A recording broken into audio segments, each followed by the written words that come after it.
Good morning, everyone. We're going to go ahead and get started.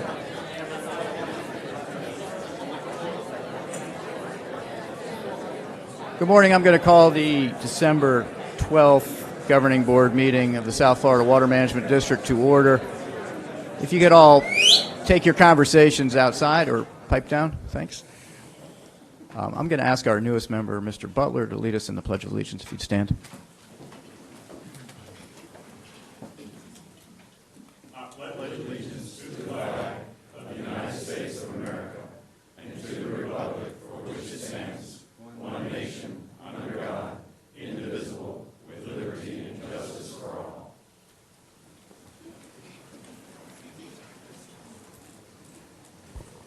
Thank you, Mr. Butler. One quick housekeeping item. As you came in, you probably noticed that we've still got a great bake sale going on for a good charity called Madison's Miracles. It's a nonprofit organization. It provides comfort, support, and resources to grieving parents who've gone through a loss of a pregnancy, stillbirth, or infant loss. Incredibly painful time. You've noticed the events happening today with the bake sale. There's also a silent auction out there, so you can eat, you can bid, you can get ready for the holidays, and I wish everyone happy holidays as we do. So I'd ask you to do that. We're missing a couple of board members. They're stuck in traffic. They're working their way up here. So we're going to keep plugging along, and we'll go to Mr. Bartlett for employee recognitions. If you guys want to join me down low. Thank you. Okay. Is this on? Can you hear me? All right. So let's talk about our awards and recognitions, and this time we are going to do November's Team Award in addition to December's Team Award. And so I am really excited to present to you the November Team Award, which is the Caloosahatchee MFL Project Team. And they consist of, and just come on up when I call your name, Cassandra Armstrong, Jennifer Barnes, Jennifer Brown, Kim Chirazi, Laura Cole, Tori Edwards, Lawrence Glenn, Jason Godin, Susan Gray, Amanda Kahn. I'm doing my best not to wear my reading glasses. Nathan Kennedy, Don Medellin, Laura Scala Olimpio, Rufino Osorio, Janice Sleuth, Datong Sun, and Arcelia Voorhees. Did I get that right? Anyway, this board adopted this MFL, and I tell you, in my 30-year career, almost 30, I've adopted a lot of numbers into regulation, environmental numbers, and that is a daunting task, and it took them 8 years, dozens and dozens of public meetings and engagement, peer reviews, just the amazing amount of scientific work that they had to do to make this thing a reality. And you know, it wasn't the easiest thing to land because the public is very interested in this. But they made it land. It is in effect. It's adopted. We're using it this year. And this team just really rocked it, and I couldn't be more proud of them. So thank you so much.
All right. Let's move on to December. First, I'd like to recognize the December Employee of the Month. Please come up, Leroy Rogers, Section Leader for Land Resources Vegetation.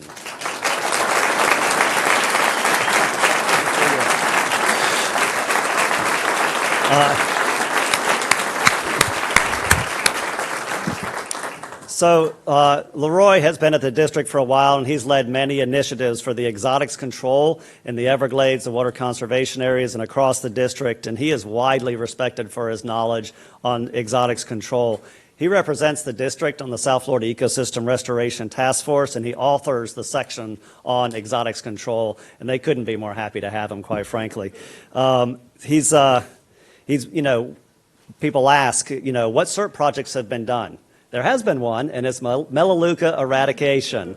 And the before and after pictures are astounding, but Leroy was just instrumental in making that happen. We couldn't be more lucky to have him on the team.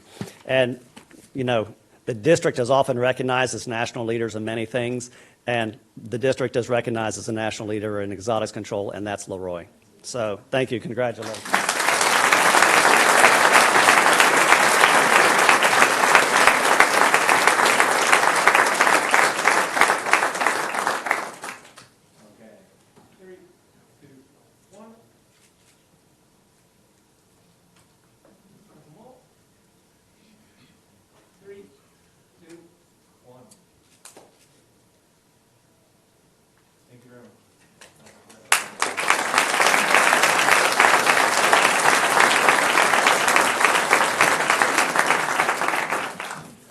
All right, let's talk about the December Team of the Month. And this is the team that is just rocking and rolling on BOMA restoration. This board was briefed on BOMA last board meeting, and couldn't be more excited. Please come up, Holly Andriata, Carl Baker, Frank Bradley, Barry Brown, Joshua Brown, Roslyn Ellington, Michael Kent Farmer, Sean Gale, David Lauder, Patrick Pendry, Jack Thoralt, Matthew Thomas, Ronald Thomas, Red Williams, and Lishun Zhang. This team completely rocked it. BOMA is a property. This board is absolutely engaged in trying to do water storage on our public lands at the district. This board is committed to it, and this team is committed to it. This team essentially built 2 storage basins by rebuilding 5.4 miles of levee, 43,000 and hauling 43,000 cubic yards of materials and restoring 2 20,000 gallons per minute pumps. This thing was ready for us last wet season, and we put it to good use. Let me tell you, these folks on this team, a number of them worked 6 12-hour days for months on end to make this thing a reality and make it what the district wants. And I got to tell you, I have been so impressed with the operations crew within the Water Management District, fixing up BOMA, fixing up STA 5-6, and just really dedicating and sacrificing their lives to make these things happen. And I couldn't be more proud of them. They're the backbone of our agency. And this team I couldn't say enough about you. Thank you so much.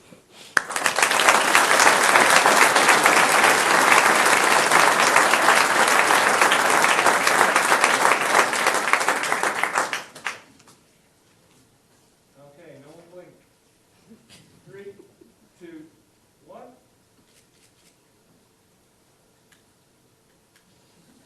One more. 3, 2, 1. Thank you.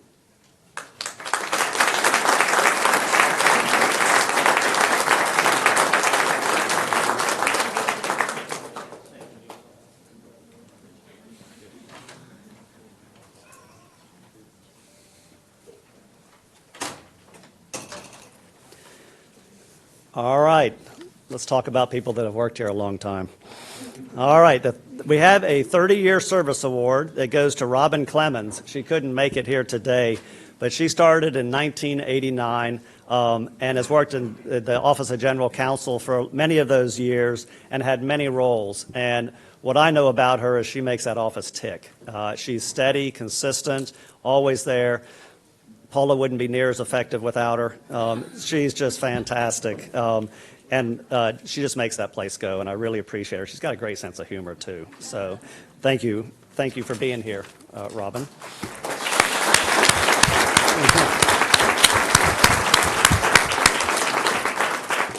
Got another 30-year service award to Carlos Picarillo, Senior Geography Information Technology. Come on up, Carlos.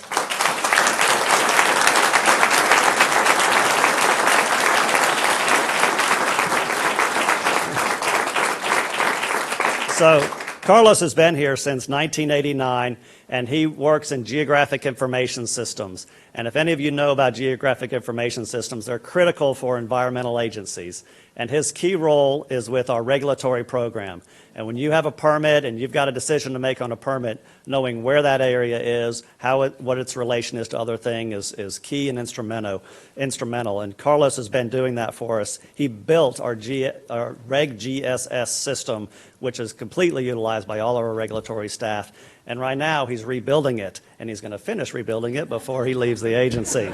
So thank you, Carlos. Thank you for your 30 years.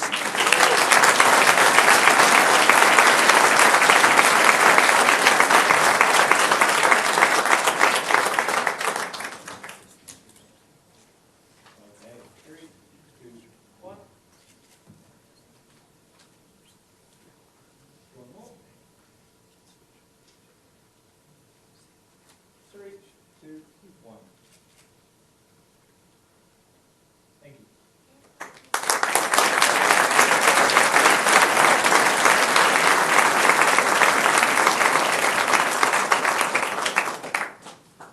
All right. Brace yourselves. We have a 45-year service award for the Water Management District. Please welcome Howard Emke, Lead Surveyor, Mather.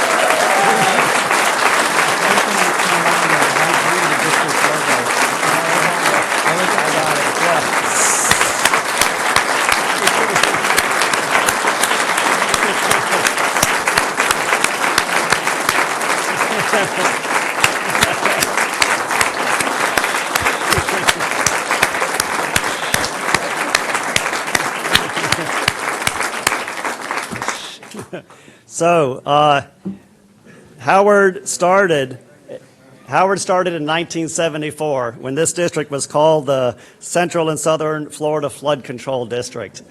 So, and then when it got renamed as the South Florida Water Management District, the executive director said, we need a logo contest to get a logo built. That logo that still stands today was drawn by Howard Emke.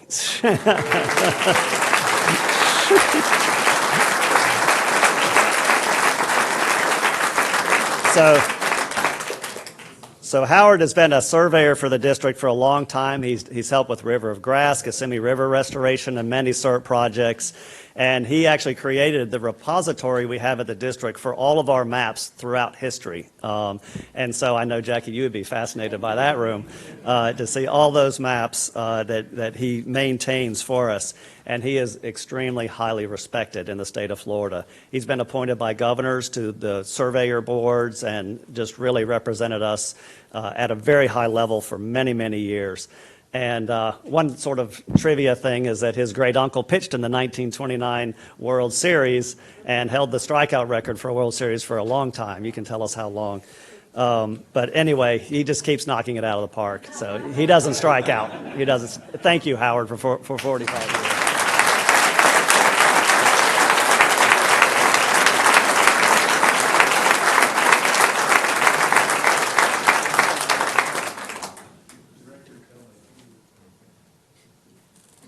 Okay, 3, 2, 1. No time to slash on. 3, 2, 1. One more.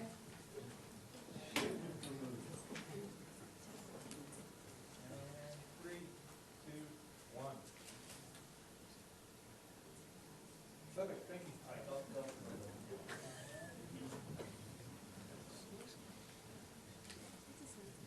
So we have, the district, has, your certificate of,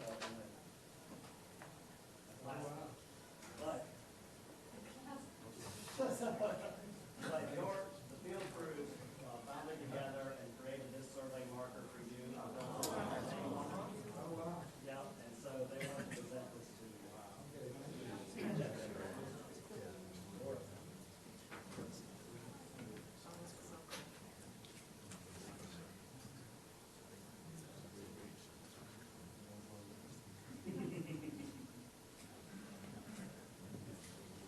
All right. Okay.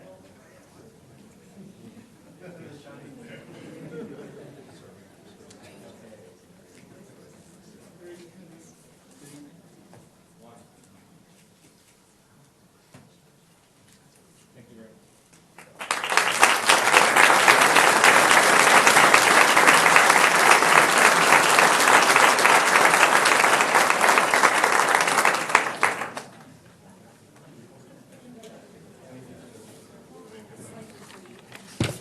Thank you, everyone.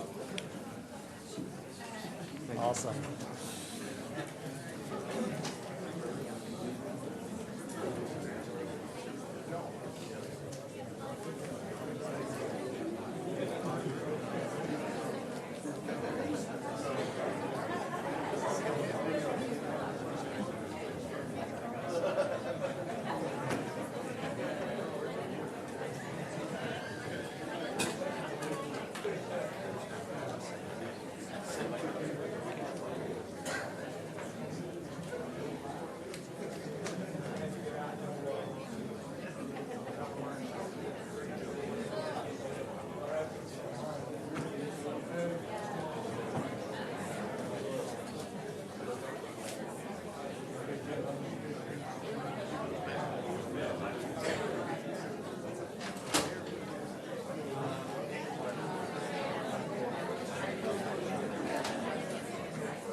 Well, thank you very much, Drew. That's incredibly inspirational to see someone who's been here for 45 years. That's amazing. I thank him for his service and all our team.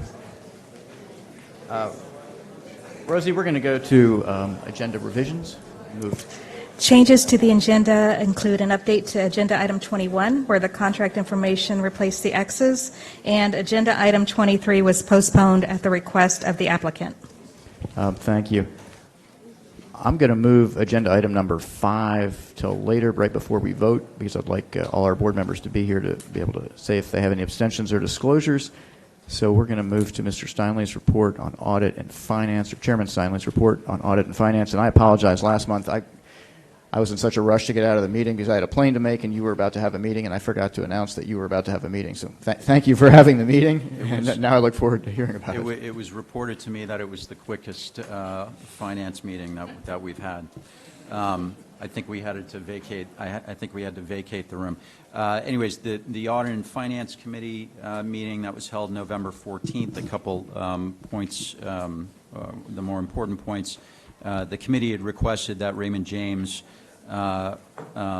since the new board and finance committee had not heard from the financial advisor, to come in and provide some background on the recommendation to increase the allocation range to agency mortgage-backed securities. So Orrin Edwards, MD at Raymond James, discussed increasing the district's policy limits for MBS from 30% to a maximum of 50% of allowable invested funds, cash included. To give you a perspective, historically, the district, the max allocation to agency MBS has been 30%. And as an asset class, agency MBS are an aggregation of mortgages that hold implicit federal guarantee. The size of the MBS market is second only to U.S. Treasury market, and therefore a highly liquid asset class. And the way this fits into our portfolio for the district and other risk-averse investors, agency mortgage-backed securities provide an opportunity to earn modest additional income with credit risk that's mitigated. Committee discussed the investment duration of the portfolio. Typically, the district invests in callable agencies with a maximum 5-year maturity. Mortgage-backed securities pay out over time, and the average life is 5 years or less. Our objective with these investments is to hold, that is MBS, to hold to maturity. So we also discussed how that mitigates mark-to-market risk. Broadly, the district's overall portfolio duration is 3 years or less currently. That is per policy. And finally, the committee also approved the Inspector General's audit of the negotiated work order contracts in the fiscal year 2019-2020 audit plan. So those were the items. The next meeting will be held on January 31st when we meet in Port St. Lucie. Thank you, Chairman Steinley. I appreciate it. We'll move to, you don't need any action from us now, I'm assuming? Okay. We'll move to number 7, the approval of the minutes for the November 14th meeting. Are there any members who have additions or amendments to the meeting minutes? I do have an addition, please. Yes. For the record, during the voting that was made for the beginnings of the the EAA reservoir beginnings, the STA, I was not there, and it shows on the record that I was not there. And I asked Rosie if I could, say yes, that I was for that. I did not realize it was going to come up so early. Okay, without objection. We'll vote on that in a second. And I have two small ones at typo. Lee County Commission Chairman Brian Hammond. I'm sure he gets this all the time, but I'm sensitive to people spelling my name wrong. It's Hammond, Hamman, not OND. And I erred in, when I was announcing people who were in the audience, Reg Buxton was there, and he is a City of Naples councilman. So I'd like the meeting to show those amendments. Is there any more? Great. Could I have a motion to approve the minutes as amended? I move to approve with amendments. I second. I have a motion and a second. Is there further discussion? If not, all those in favor say aye. Aye. All those opposed, like sign. The ayes have it. Those are approved. Thank you. We're going to go on to general public comment now. And, you know, we're an agency that has goals. We have metrics. One of my goals is to get out of here early enough tonight that I can have dinner with my wife. That's my metric. So I'm working for that. So generally, we're trying to, everyone gets 3 minutes. And I'm usually pretty loose with that, but I'm going to start to tighten down a little bit, and when the lights come on, I'm going to ask you to wrap up. So if we could all hold to 3 minutes, it would help keep us moving along. We have a lot of people with a lot to say, and we want to give everyone the opportunity to say that. And there's always going to be time for general public comment during discussion items as those come up. So we'll go ahead and take public comment now. Rosie? Okay, we have 6, Sarah Hurd, John Coons, Ernie Cox, Patrick Painter, and Newton Cook, if you could all come up, along with Dan DeLisi.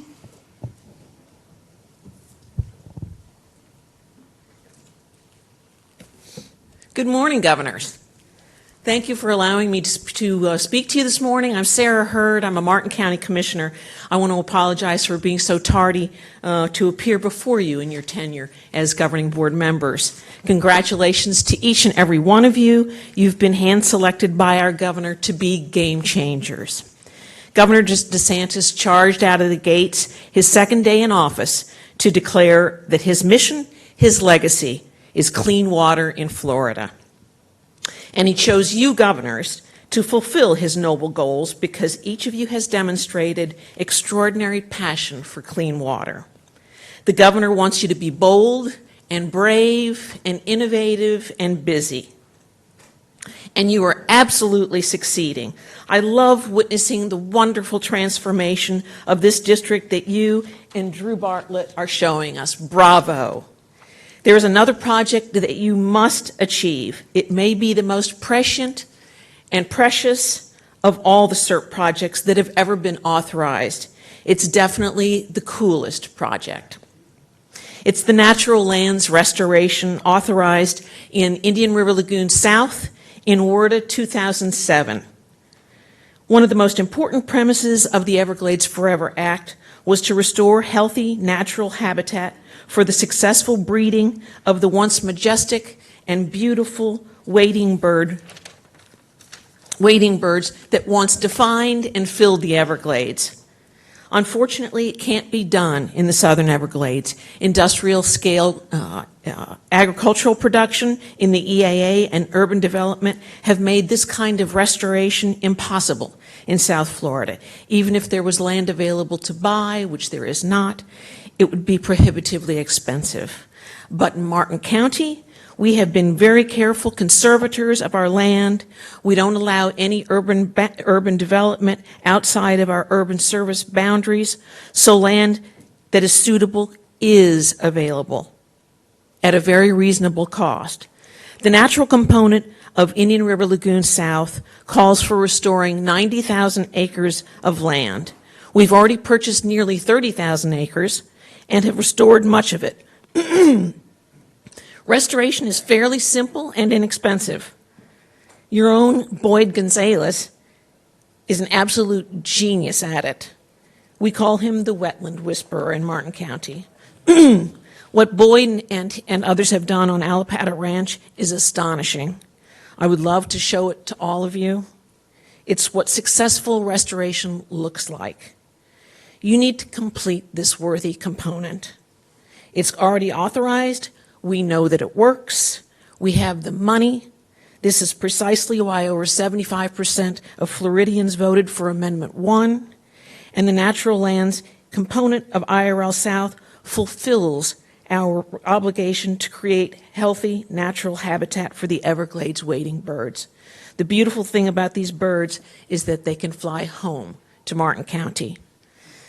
Governor DeSantis has given you a wonderful opportunity and a solemn responsibility to clean our water and restore our ecosystems. Please put this on your front burner. Keep up the marvelous work that you've been doing. Thank you so much, and Merry Christmas. Thank you, Commissioner, and thank you for coming. Good morning. My name is actually John Coons, but people call me Jeff. I've been working on water for 30 years. I was a city commissioner in West Palm Beach. The water you drink here comes from us, comes from grassy waters, but the water you drink here comes from the parking lots at Disney World. Comes down the Kissimmee River, goes to Lake Okeechobee, goes through the L8, swings through here, we use it, and that water recharges the Loxahatchee River. I'm talking about item 24 today. I was also a county commissioner from 2000 to 2008. I chaired 2 Palm Beach County Water Task Force. We have the best water in the district, and we blow it into the lagoon right down to C51 that really doesn't want it. We bought 23,000 acres we restored in the north end of the county. The geology and the geography, the water wants to come from the west, go to the east, and swing to the north. We want flexibility in your letter of support to the Army Corps to allow us to go to our voters in August of this year, and we're going to ask for water for bond issues for water projects for the Lake Worth Lagoon, for the Loxahatchee River, and also tying in for water going to the south. We have the best water in the district, and somehow we blow it in the lagoon. It really doesn't want it. When we bought our voters, we've invested about $600 million in these projects around us for local matching stuff like this. We'd like to use the waters that we have. We don't think a reservoir and using a canal necessarily works when the historic property that we bought, the historic wetlands and the sloughs are ready to be done. Keeps the water table high, keeps the salt water out, restores the lagoon, allows us flood control opportunities. I gave you a narrative of the history of this particular stuff. This started before the SERP plan kicked in. It was part of SERP. We had all our stuff into it. It got dropped in 2008. We bought deep storage in the L8, and then it repurposed. Now it's the flow equalization basin feeding the 2 SDAs. That was 46,000 acre-feet of water. That's really what we wanted and what we needed to do all our natural system restorations and using all the property. We just don't think a canal and a reservoir is necessarily the way to go when the natural systems are ready to go. The best water in the district, Corbin and Dupuy, get kicked into the C51 and dumped into the lagoon that doesn't want it when it can flow downhill for the natural systems that you and we have been restoring, and the water wants to go that way. We own all the land that we want to for all these different systems. We have no problems with what's going on in Martin County. We love to do it. Palm Beach County water goes into Martin County and comes back in to recharge the river. Our water goes all over the place. Unallocated regional water is part of the C51 project to be able to ship south through the Lake Worth Drainage District, go into Broward County and recharge their well fields down there on their water table. We want to be able to use our own systems, and we ask for flexibility in the letter for the Army Corps. The Colonel has said he wants to work with partners. We're a great partnership. We've always been. Thank you very much.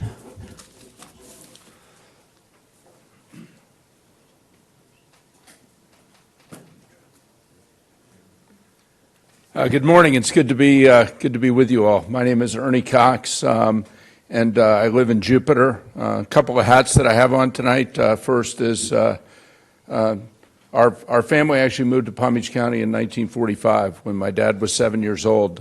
Lived in West Palm Beach in the old Northwood area. My dad graduated from Palm Beach High, went to the University of Florida, thankfully, and my wife and I are Gators as well. We moved back to Palm Beach County in 1965 when I was 2, and I remember as a small kid swimming, fishing, boating, water skiing in the Lake Worth Lagoon. Back then, we used to catch fish, and we would actually eat the fish that we caught, all up and down the Lake Worth Lagoon. Unfortunately, today, I wouldn't eat the fish that I caught in the Lake Worth Lagoon. So that's something we obviously need to work on. On the other end of the county, we moved to Jupiter in 1970 as a family. And in 1970, there were 3,000 people in Jupiter. Today, there's 65,000 people living in my hometown. I think we've done a pretty good job with our growth, but still 3,000 to 65,000, pretty big jump.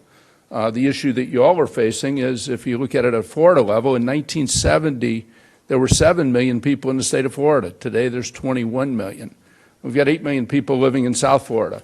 Very, very complicated system, and I applaud you for jumping in to help us restore this system. Another hat, I had the pleasure of serving on Governor DeSantis's transition committee, and really, really excited to see the focus on the environment in all levels, and want to very much be a part of that. And as you know, my company's involved in a number of creative projects. Another hat that I have, not to talk on today, is I'm the project manager for the C-51 Reservoir Project, which has been a very collaborative project working over the last 13 years among all the utilities in South Florida, and certainly the district staff and DEP. And so on that topic, if at any point we are asked as part of phase 2 of that reservoir project to deliver, we will on time and on budget. But really today my comments relate to the Waxahachie River on behalf of my family and my company, Family Lands Remembered, which focuses on large-scale restoration and sustainable development throughout Florida. The Waxahachie River is an incredible place. If you've been up there, you know. If you haven't been up there, I invite you to come spend some time on the river with us. Let's go up into the wild and scenic section. When we moved there in Jupiter, there were cypress trees at the dock at Jonathan Dickinson State Park. It's all mangroves now. The mangroves have moved their way up the river because over the last 30 years, we don't have enough fresh water coming in. And so as to the Waxahachie River Watershed Project, absolutely support it, urge you to send it on to the Corps, make the commitment to you that we want to be partners with you and with the Corps and with the Colonel to make that project work, support WRDA 2020, but we would ask that, that you include the language that the county has requested. Our community is prepared to partner on that project and look forward to getting it done, getting it authorized in WRDA 2020, getting it constructed and completed. Thank you.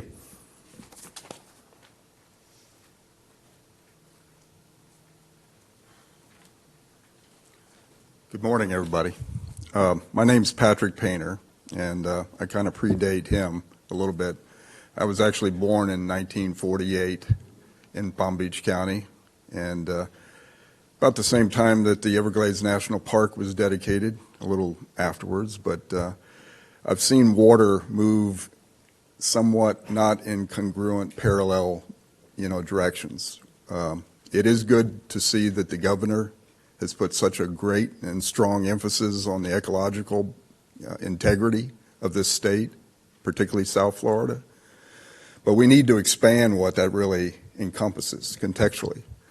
We go the whole way from the chain of lakes down to Lake Okeechobee into Grassy Waters Preserve, which I oversee and manage for the last 20 years. And then we send that water when we can, when we have the available amount of water and the quality of water, both critical. We do send that up to the Waxahachie River, Northwest Fork. And as he spoke about the salt water as it's moving its wedge up the river, when I was in Boy Scouts in the 50s, we had cypress trees 3 miles down the river. So it's encroaching further and further in my lifetime. And it has to do with water, but the linchpin to me nowadays, it's not quantity, it's quality. And we can be descriptive as we have been, but we need to start becoming prescriptive. We need to figure out how we're going to get our hands and minds around how to clean this water up. We could take all the water necessary to push back that fresh water with fresh water, that saltwater wedge. We could supply the city of West Palm Beach with its water supply. We could also do numerous things to, hold back the water being dumped into tide, but we need water quality in order to do it. And as my other participants here, I strongly endorse and hopefully request that the district also couple with the county, as we are, to endorse the language itself about, being flexible, because there's options out there. There's a state of art in mines out in this county and Martin County and elsewhere. We, for too long, have depended strictly on regulatory. It's been very encouraging to see LOSUM reach out to so many different stakeholders. I'm on 3 subcommittees. it's empowering to see that they're starting to listen to concerns of the ultimate stakeholders of the state. Thank you.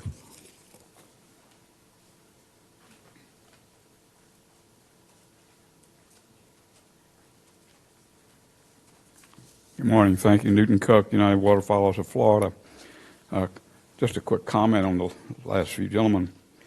I live in Jupiter, and the Loxahatchee River is a treasure. And we do need some more water, but we don't need any dirty water. And anybody that thinks they're going to connect that river to anything that's putting out over about 10%, 10 parts per billion phosphorus is going to have a war on their hand. I mean, I wish Martha was here today because someone mentioned connecting a creek in Corbett to a ditch, and she started screaming in the back of the room that ditch ran into the Loxahatchee watershed. That creek never got connected to that ditch. Okay, now, first of all, I want to invite everyone who would like to come, including the audience. Monday night, we have the recreation meeting here. Drew has always been very kind enough. He shows up at these things, and it's an interesting group. And we appreciate you coming, and anyone else. Leroy Rogers, your employee of the month, is speaking at our meeting on the STAs. The STAs are always interesting. I was stuck up in one yesterday. Well, I think it was Saturday. It took me an hour to get out.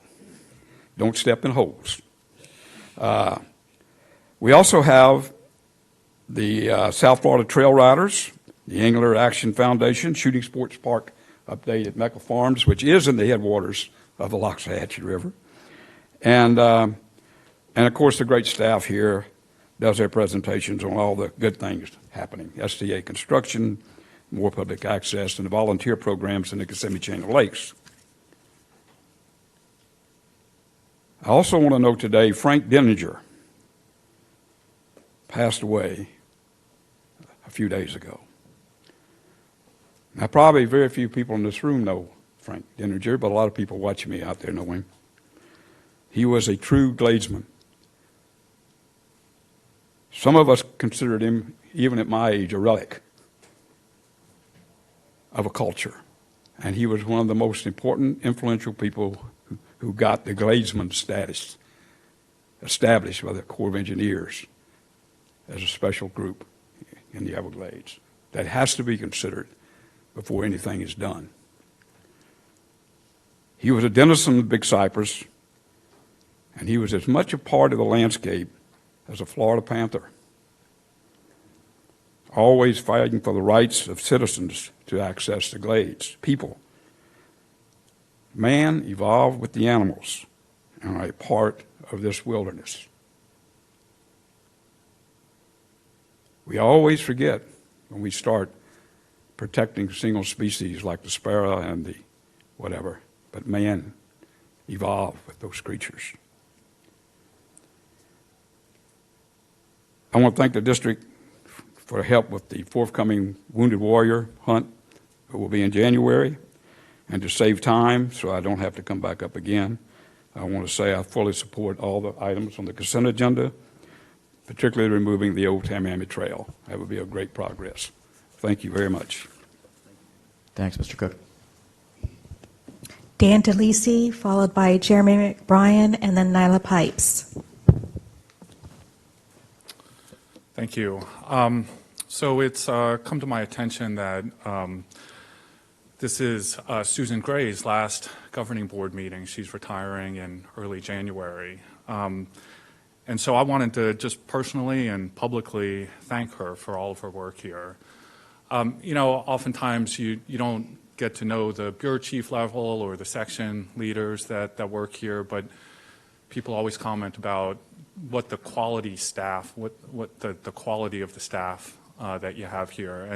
And that's really, Susan is absolutely one of the best. She's one of the people I became closest to when I was on the board, and quite frankly, one of the reasons why I moved my family over from Fort Myers to West Palm Beach to work here. her understanding of Lake Okeechobee and management of the lake and the ecology was always instrumental to us over on the West Coast because it is that water quality of the lake that we end up receiving over on the West Coast in the Caloosahatchee.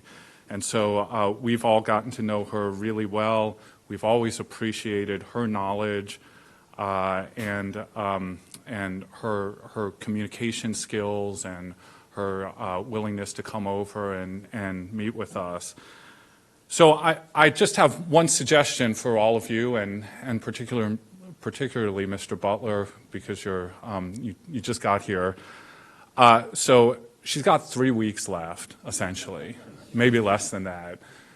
I would honestly keep her occupied by going to sit with her, getting downloads from her, make sure to harass and harangue her for all of her knowledge before she leaves while she's still a captive audience. But seriously, thank you, Susan, for everything you've done for us, and we will sincerely miss you.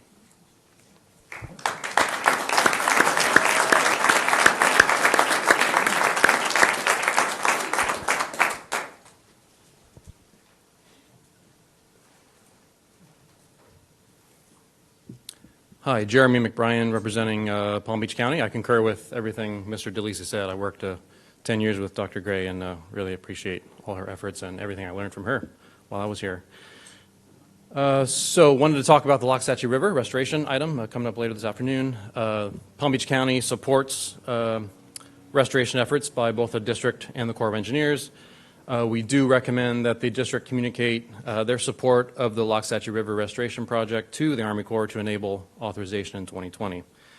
You should have received a letter from the County Mayor, Kerner, last week, and communicating these same points, but I did want to reiterate a few other points in that letter. The county has been a leader in river restoration for many years. We've acquired about 28,000 acres of land in the watershed and have been restoring wetlands for the benefit of the ecosystem.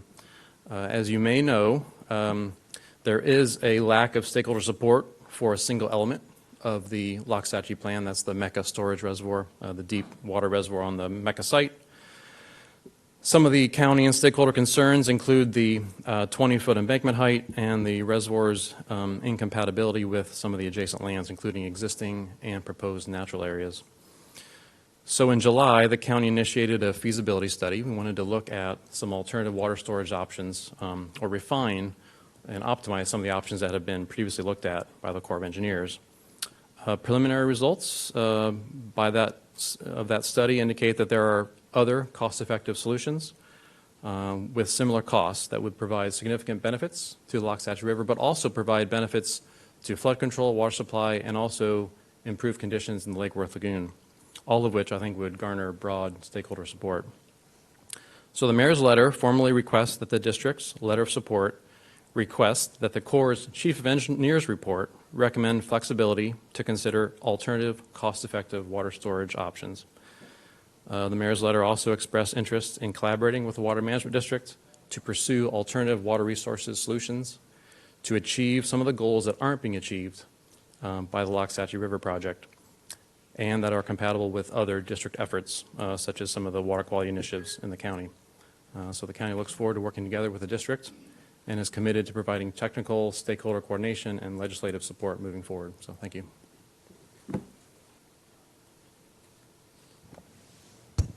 Nyla Pipes.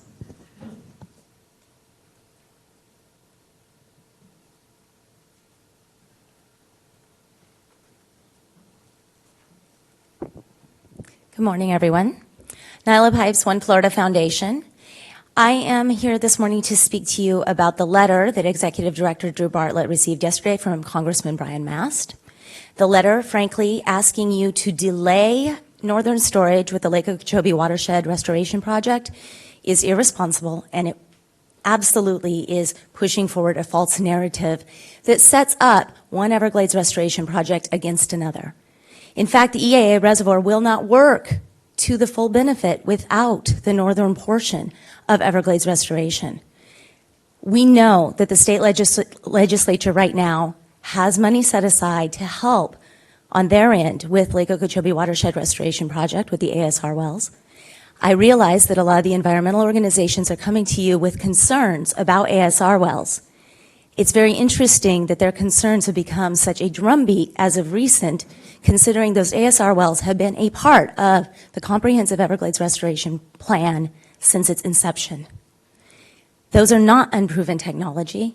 We have a nearly 5,000 square mile drainage basin into Lake Okeechobee. If we don't start taking care of Lake Okeechobee, as evidenced by a number of presentations that you all have sat through in recent months, we are never going to make the progress with water quality and with water quantity that we need downstream. I strongly encourage you to keep your foot on the gas pedal with all of the restoration projects we've got. We need to get this into WRDA. We need to keep pushing it forward, and we need to not prioritize one part of the ecosystem over the other. It all works in concert. Thank you very much.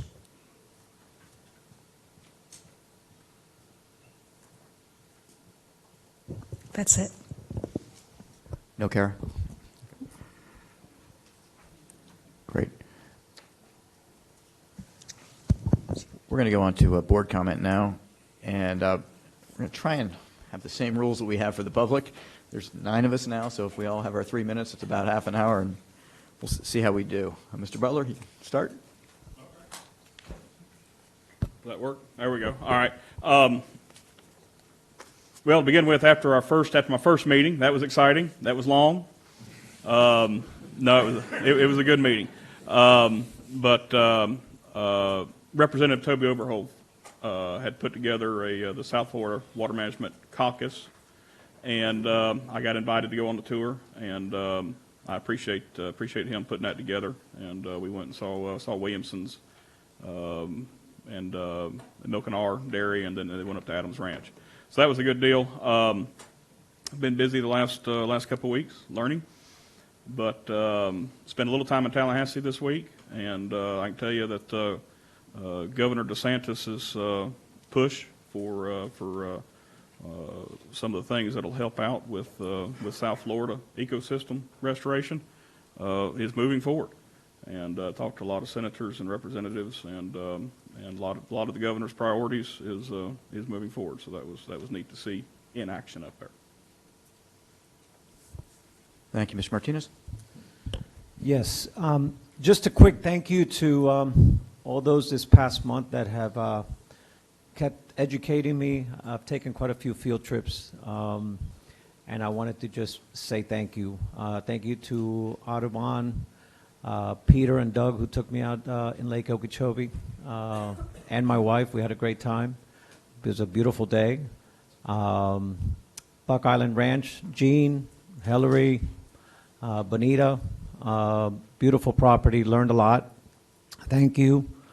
And also thank you to the folks at Florida Crystals. They took me on a field trip to see their facility and everything that they're doing. So thank you to Gaston, Luis, Tom, Ernie, and all of you. And then I got Florida Bay next week with Celeste Palma. So again, thank you all, because that's how best way for me to learn.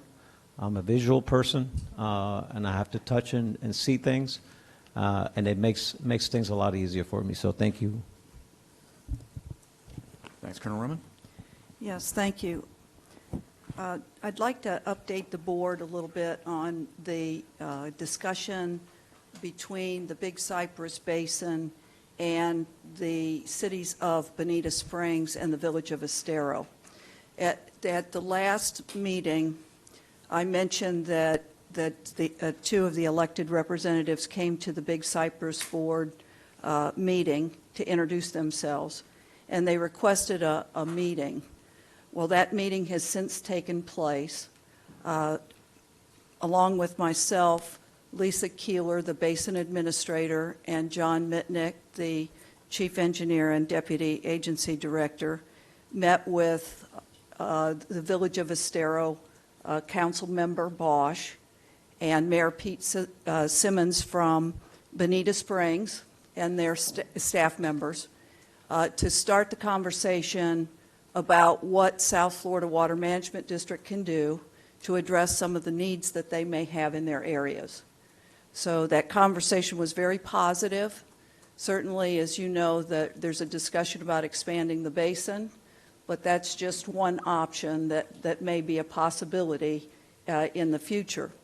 The other thing I'd like to add is that there is a working group that's been established at the district to work on some of the issues that maybe these two municipalities may be experiencing.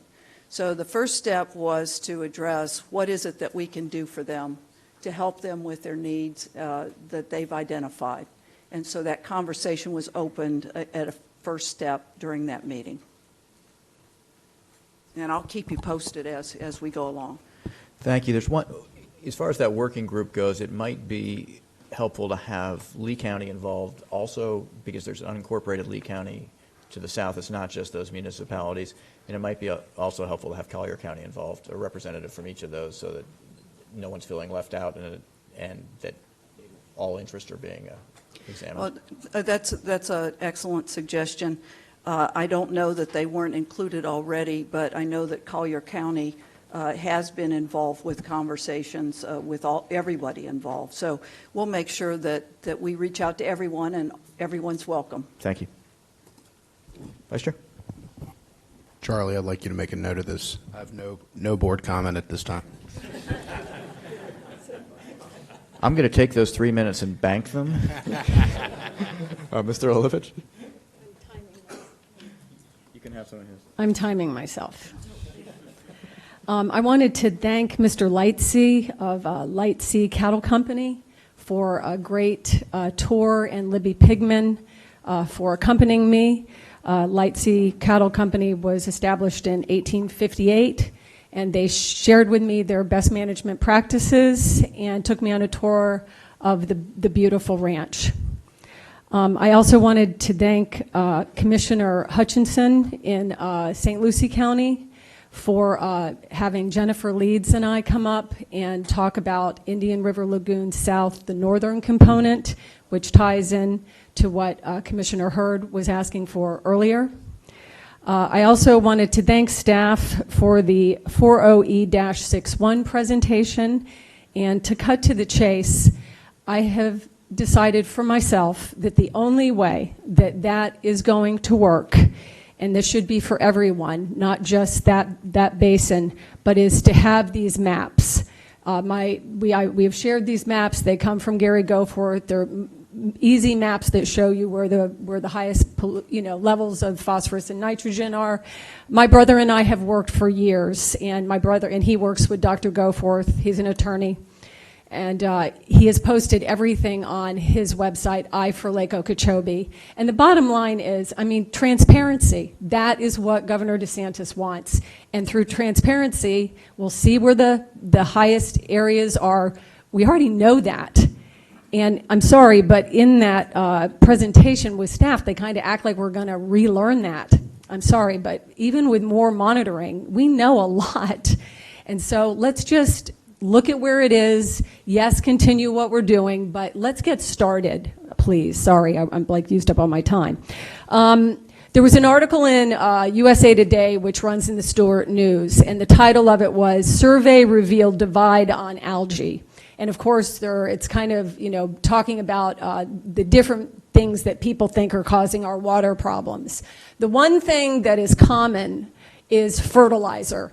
And I believe that, and I've had conversations with Mr. Bartlett on this, that it is time for us to make a recommendation to the Department of Environmental Protection for some kind of regulation or at least accountability on fertilizer for the agriculture community and for Home Depot or residents or whatever. We do not need more of this stuff, and we could do ourselves a lot of favor if we would see what we're doing. A panther was hit on the Beeline Highway, which is the 710 in Martin County. After researching this quite a bit, ironically, I found out through the help of John Mitnick that the property where the new culvert that they built, quote unquote, underpass for big mammals like that, is on South Florida Water Management District property. So when you look at that culvert, if I were a cat, I would not want to walk in it because it's really wet. it's like almost all wet, and then a little teeny thing they can walk on the side. And all the birds, thank God, they're eating the apple snails. And so if you walk on it, you're walking on like shards of glass, all these apple snails. I think, again, in interagency communication, we could do a lot so that hopefully another panther in time won't be killed on our highway. And I wanted to say last, and I'm over my time, and I'll try to take it back later, I'm at 3:49, that I think Drew Bartlett is doing a fantastic job. And none of us can understand the load that is on that man. And he does it with a smile and with grace and with background. The way he introduced the staff today, you make us look so good. I know it's hard and there are decisions to be made, but thank you so much for representing all of us as our executive director.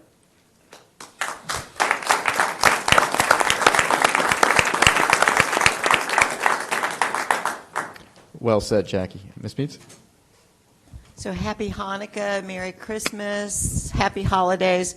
Thank you, staff, for this thin board book and what appears to be a very straightforward, quick agenda. We've never gotten out of here less than 7 hours, and we've been here as long as 9 hours and 45 minutes. So I know that today is the day that we are all going to get to go home by 2 o'clock, and I'm going to be part of that. Dr. Gray, we appreciate you. You are going to be missed, and we wish you the happiest and most glorious of retirement, but I know that we'll see you again. Mr. Steinle. And in the interest of achieving that goal, I will save my comments for the agenda items. Great. I've got a couple things. First of all, I had the chance on Tuesday to go visit Martin County, and I'm glad Commissioner Hurd is here. It's the first time I've been able to see the county, see the projects you have, and I want to thank Greg Braun for showing me around. I want to thank the Martin County Sheriff's Department for providing a helicopter, and their chief pilot, Doug Newsom, for giving me such a great tour of the county and all the projects we have. And as we were coming back down the C-44, we just passed over the reservoir and Calkins, and there was a vessel discharging fuel into the river, and it was really apparent because there's a huge plume behind it, and the pilot called into the ag units, and within 5 minutes you had someone there dealing with it. So I thank you very much. My hat's off to Martin County for your efficiency and for helping us with our water quality battle. It was very impressive. The other takeaway from Martin County is what a tremendous job that Jackie Throw-Lipich does for our governing board and does for the representative and does for the residents of Martin County. We're all lucky. So this is our last governing board meeting of 2019, and if logistics and time would allow, I'd like to shake every single person who's on staff's hand, look them in the eye, and say thank you. Say, Merry Christmas, Happy Hanukkah, Happy Holidays, and Happy New Year. Whether you're in the room now or listening later, I can't tell you how much I mean that. I know 2019 was a year of transition for the governing board, for this organization. I know it was personally disruptive to many of you, but being the professionals you are, you all kept your heads down, you all worked hard and did your jobs. And I know I speak for Governor DeSantis, Secretary Valenstein, the governing board, Executive Director Bartlett, and most importantly, for the 8.7 million people that we work for, when I say thanks very much. I know 2019 was a good year. I think 2020 is going to be a better year. So have a great holiday, come back rested, and let's show them what we can do. And now we'll move on to, wow, that was quick. I think I'm going to, before we go to, if Ron's not here, we'll give him a chance later. Poor guy is stuck in traffic. No, he doesn't forfeit, but I am going to go back and poll the board members for any abstentions and disclosures before we start voting, because we do have some voting issues. So we'll start with Mr. Steinle. None. Ms. Meads. None. None. I have none. None. None. I have none. Thank you. We will poll Mr. Bergeron when he gets here. And we'll move to the consent agenda. Is there any public comment on this consent agenda? Is there any board comment on the consent agenda?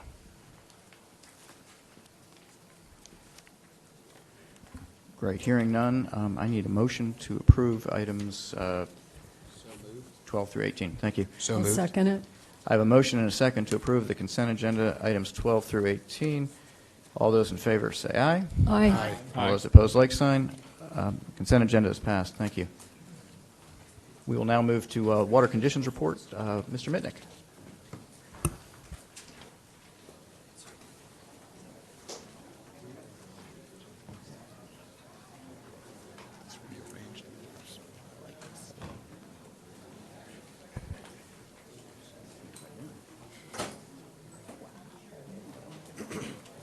All right. Morning, everyone. Before I get going here, I just wanted to take a minute or two and sort of set the stage for both. Your mic's not on. It's on? Maybe the direction. All right, is that better? Yeah. We need to raise this up, Drew. So I want to take a moment to set the stage for both my presentation and Mr. Glenn's presentation. So one of the things I would like the board members to be looking at and thinking about as we walk through both of these next two presentations is sort of what the system conditions are at this point in time. We're roughly 3 months into the dry season so far, just sort of where water is and where water isn't. Where you have areas that may potentially have a surplus of water or a deficit of water. And the reason why I lay it out that way is at your next governing board meeting in the end of January, staff will be bringing to you a briefing on water shortage planning. So I just want to kind of get you thinking about that.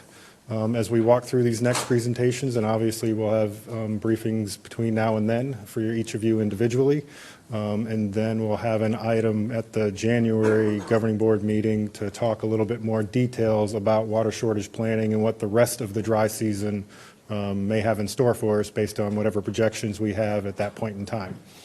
So with that, start off looking at the rainfall.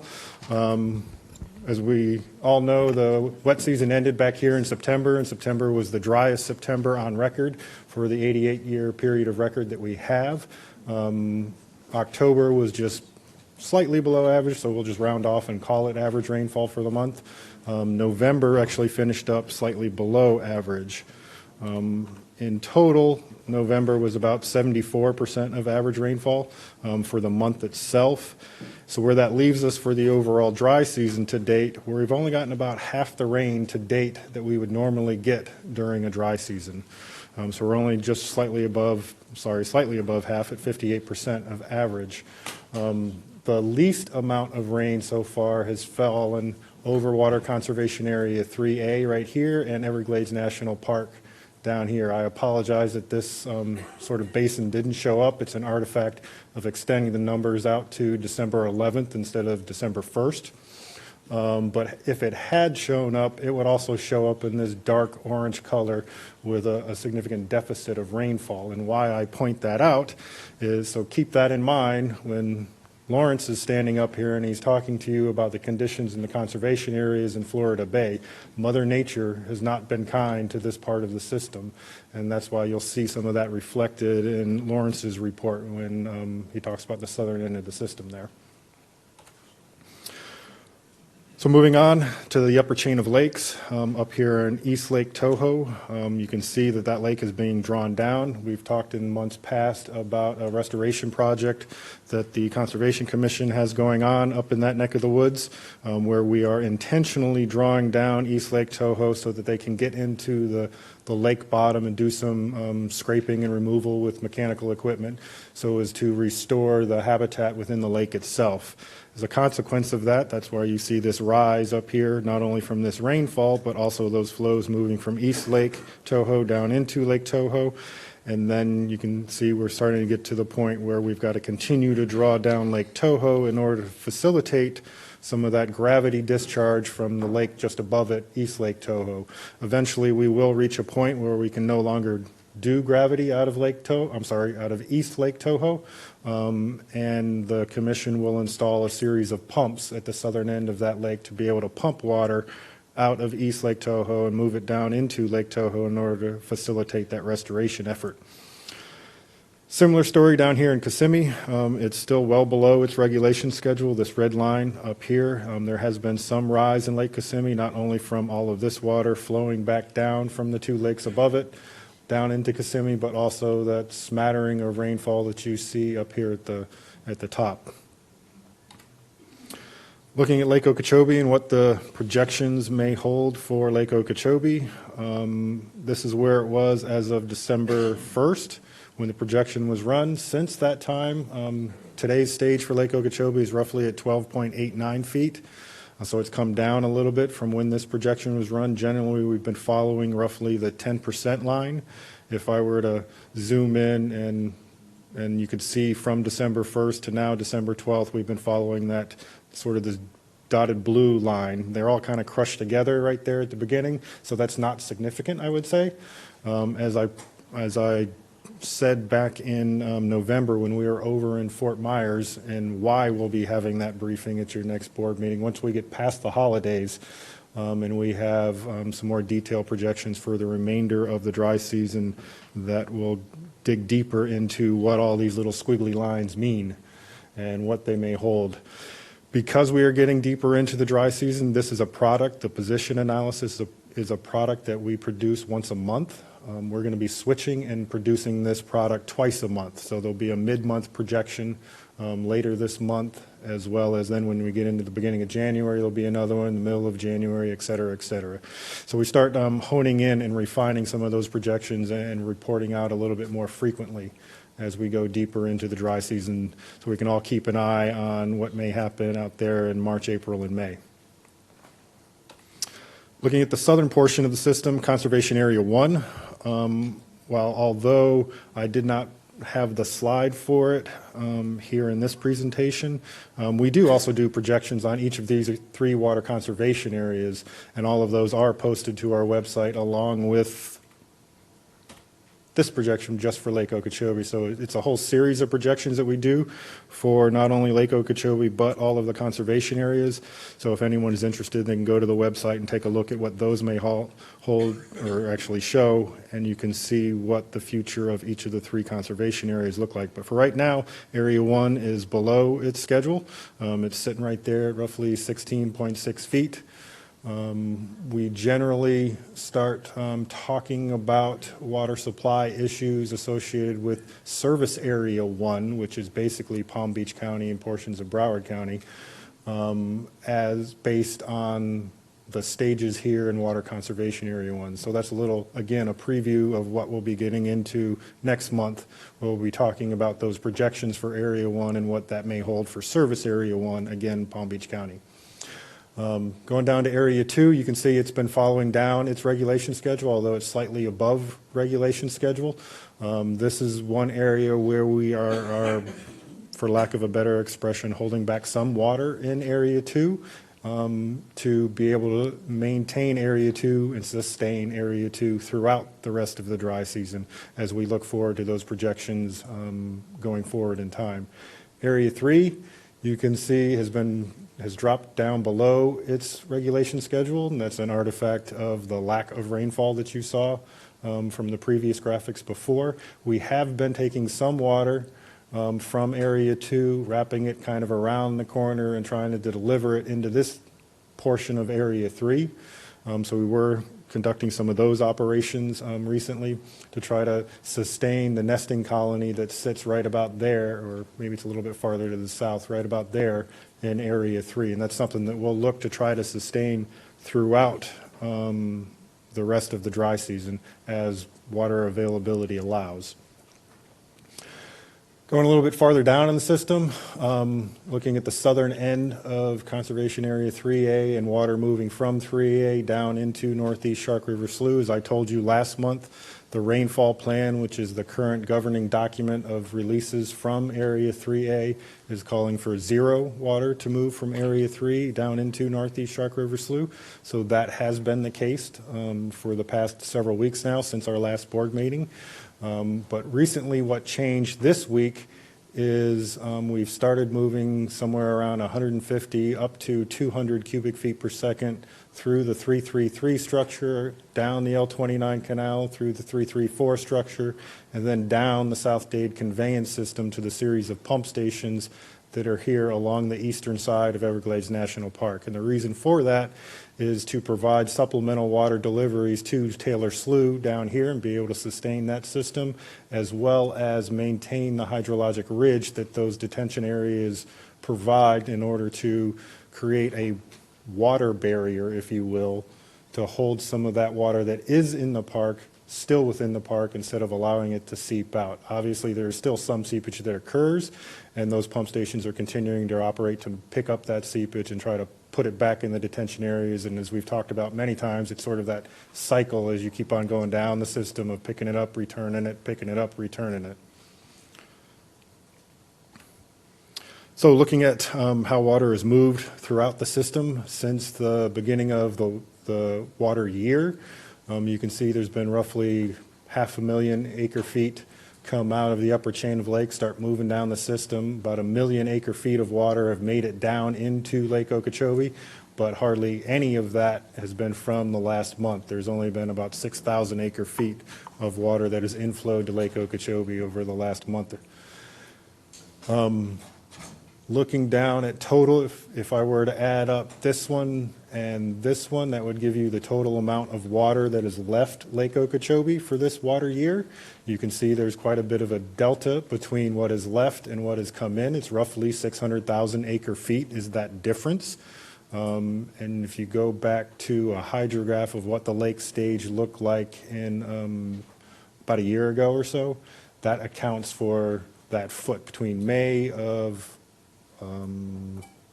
earlier this year and now. The difference in stage is roughly that 600,000 acre feet. So we're about 1.5 feet, almost 2 feet higher than what we were earlier this year. So that's that difference in 600,000 acre feet that accounts for how much is inflowed versus left Lake Okeechobee. Going down farther in the system, talking about the conservation areas. Over the water year, you can see there's not much water that has left Area 1 down into Area 2. That's predominantly because if I were to jump back to this hydrograph, you can see how Area 1 has been within and then below its regulation schedule for some time. So that's why there isn't a whole lot of water that has moved from Area 1 down into Area 2. I've already talked a little bit about the rainfall plan and how it's calling for that 0 discharge from Area 3 down into Northeast Shark River Slough and Everglades National Park.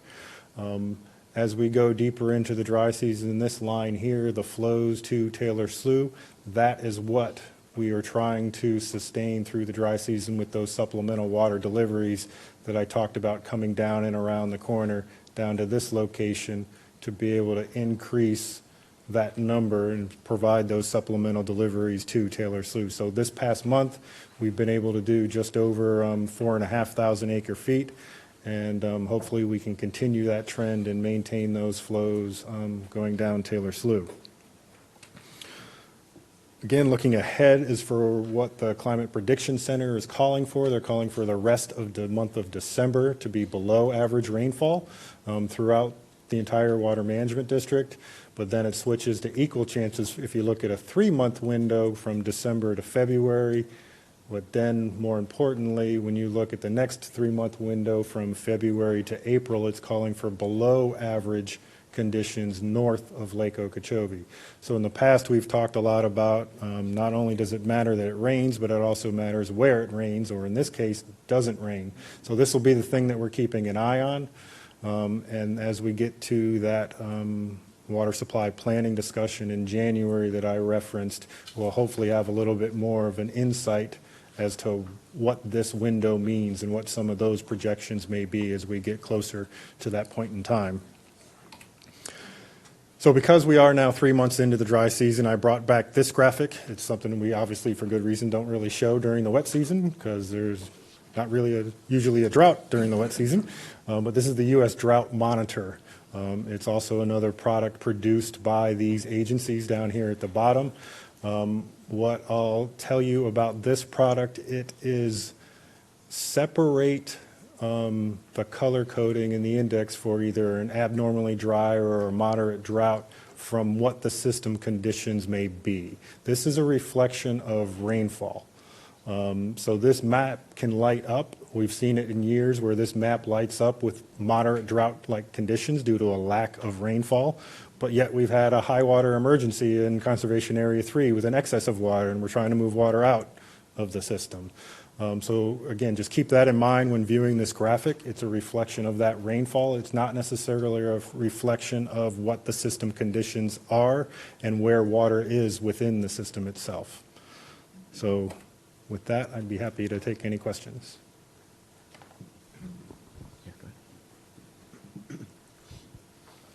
Mr. Mitnick, can you go back to the slide with all the colors, the second one?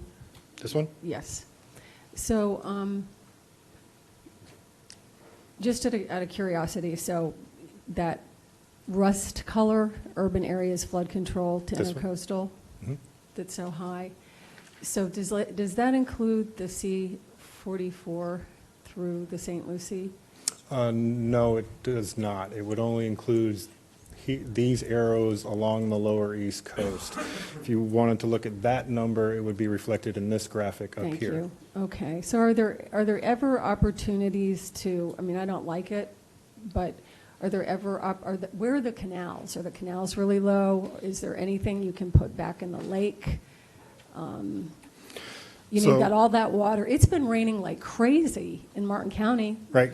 I haven't watered my lawn. I don't anyway, hardly. Maybe once a week. But I mean, there's been a lot of rainfall. So are there any places where we could give back? Right, so if I were to pull up the radar for the last 24 hours, you're exactly correct. You'd see this area right up here light up with a bunch of rain over the last 24 hours, as well as southern Palm Beach County, northern Broward County right down here would light up. They received a lot of rain over the last 24 hours. To answer your question about the runoff within the C-44 basin right here, I looked at it this morning, and there's roughly 700 cubic feet per second flowing from the C-44 canal back towards Lake Okeechobee through those lots. Okay. So that runoff, at least within the C-44 basin, is moving back to Lake Okeechobee, yes. Are there other, and I know it's controversial, but are there other areas where you can do that too? There are other areas where we have the ability to do it. Where are they? However, we have not had sufficient rainfall to get to the levels where you would do it. Right, just to know, where are they? You have the areas, obviously north of the lake, where water would inflow, but to the southern portions of the lake, you can backflow or back pump water into the lake, but that is a very highly regulated practice and is not something that we take lightly. And that's it? Yes. Thanks. Mr. Stanley. John, I can't find the page, and maybe it's on Lawrence's. We do measure depth of the STAs. So I'm just, I can't find it again, but I think the last chart I saw, STA 1, both STA 1s were above peak, not above peak, but above optimal. So as I think about that, what is, if Water Conservation Area 1 is below regulation schedule, and the STA above it that feeds it is above, what do you go through in terms of judging when to release from the STA if we're already above that optimal level at the STA? So you're correct. That graphic is in Lawrence's presentation, so he'll touch on it when he comes up and does his presentation. There are the front end of STA 3-4. So STA 3-4, the flowways are divided into a northern cell and a southern cell. The front end of those northern cells, which is the emergent vegetation, does show up in Lawrence's graphic as being above its target stages. That's an artifact of gravity and the resistance through the vegetation. The vegetation is holding that water back as it starts traveling down through the flowway. So you'll have some of those cells that are above their target stages in order to be able to, one, get through the marsh, as well as be able to supply water to the SAV cells and sustain them at their target elevations. But Lawrence will talk a little bit more about that during his presentation.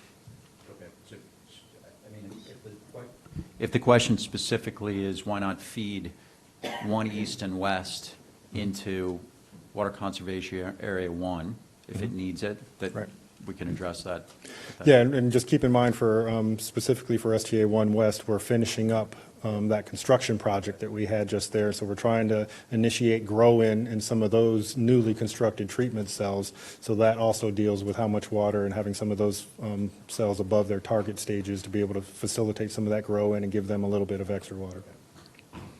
And just because you were asking about Area 1, let's not forget there's the L8 flow equalization basin sitting right there that is, I won't say full, but it is in the upper portions of its capacity. Does anyone else have questions for John? Yeah, go ahead. John, the CPC precipitation outlook that gives a forward-looking view of what February through April might look like. Correct. How accurate historically have those been, or is it sort of all over the place? It can be all over the place, yes. That's why I say it's just informational purposes. Don't take it to the bank. As we get farther into January and we get closer to that February, you'll see these often change. Okay. How often are they updated? Roughly. Not sure. I will find. I want to say monthly, but I need to double check that. Let me find out. Great. Thanks. Any other questions? Well, John, I'm not going to sing, but happy birthday. Oh, man. I want to know who told you so I can. How old are you? Old enough. You can't ask that. Thanks, John. Lawrence?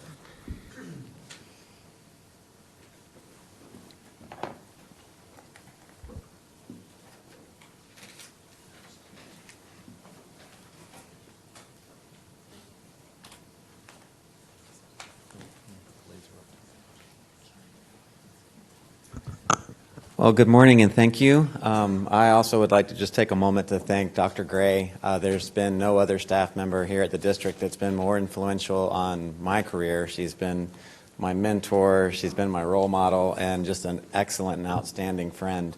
And just the take home for Dr. Gray is in her tenure here, she has steadfastly upheld the integrity of our science. When you look at Susan and how she communicates the science, how dedicated she is to maintaining its integrity, she just embodies or is the embodiment of integrity. And I thank you so much, Susan. Okay, getting started here on the ecological conditions report.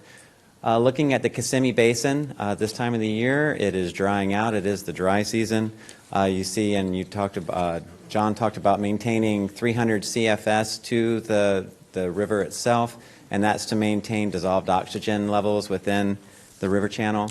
But you see those areas over here to the side that are still green.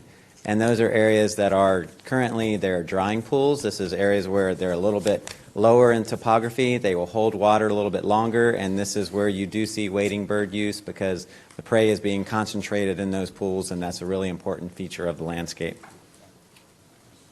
Lake Okeechobee, if you look a year ago to today, we are 1/100th of a foot difference from a year ago.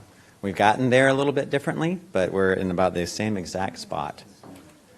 And looking at the stage envelope, you see in 2018, John, how do I get the laser on here? Thank you, sir. Awesome. This is our stage envelope that we say we like to maintain for the ecological health of the lake. We followed that in 2018 and we kind of stayed in it for a while longer. We've been lower in it here, but we've converged upon the same spot here. So when we talk about the health of the lake, we also talk about the antecedent condition and what have lake levels been and how much water has been in the marsh, and that's really important for the ecology of the system. So as we start now, at the beginning of the wading bird breeding season, our very first sampling that we conducted, we had wading birds in these locations, and this is where we'd expect them based on the water depths, but it's a lot lower than it was last year, and that's based on how much water was in the marsh prior to this breeding season that allows for the growth of the crayfish and small fishes that is that prey base. So the water conditions can be correct at a point in time, but what happened previous in order to allow that prey base to mature to be able to feed these birds. This is a sneak peek of what's coming up in the SFER, the South Florida Environmental Report, that will be coming out in February. And this looks at, we were asked, what are the contributing basins providing to Lake Okeechobee in terms of phosphorus in both their load and in their flow-weighted mean concentration. And so the take-home message here is that we have loads that go to the lake, and we have concentrations in an area that are provided to the lake. And concentration is what, when we look at the TMDL, the total maximum daily load to Lake Okeechobee, it says they want to limit that to 140 metric tons per year. There's 105 from the watershed, 35 from atmospheric deposition. And that is to create a concentration in the lake of about 40 parts per billion. And that's because the lake has become eutrophied, which that's a fancy word for saying it's just very nutrient rich, especially in phosphorus. So that load value is what comes in and then creates, as it gets diluted through the very, very large lake, we want to try to achieve a parts per billion concentration of phosphorus at 40. So as we look here, you can see there are different loads are based on what the concentration is and the volume of water that's provided. So you have areas that have higher concentration, you have areas that have lower concentration, and then you have to put those two together to get what the load is. And really the take home from this whole map here is that as we do projects within the watershed, we're trying to reduce nutrients to Lake O. There's two things that we can do. We can look at the load, which is based on volume. So can we hold water back from the lake? Or can we go into the watershed and reduce the concentrations that are coming in?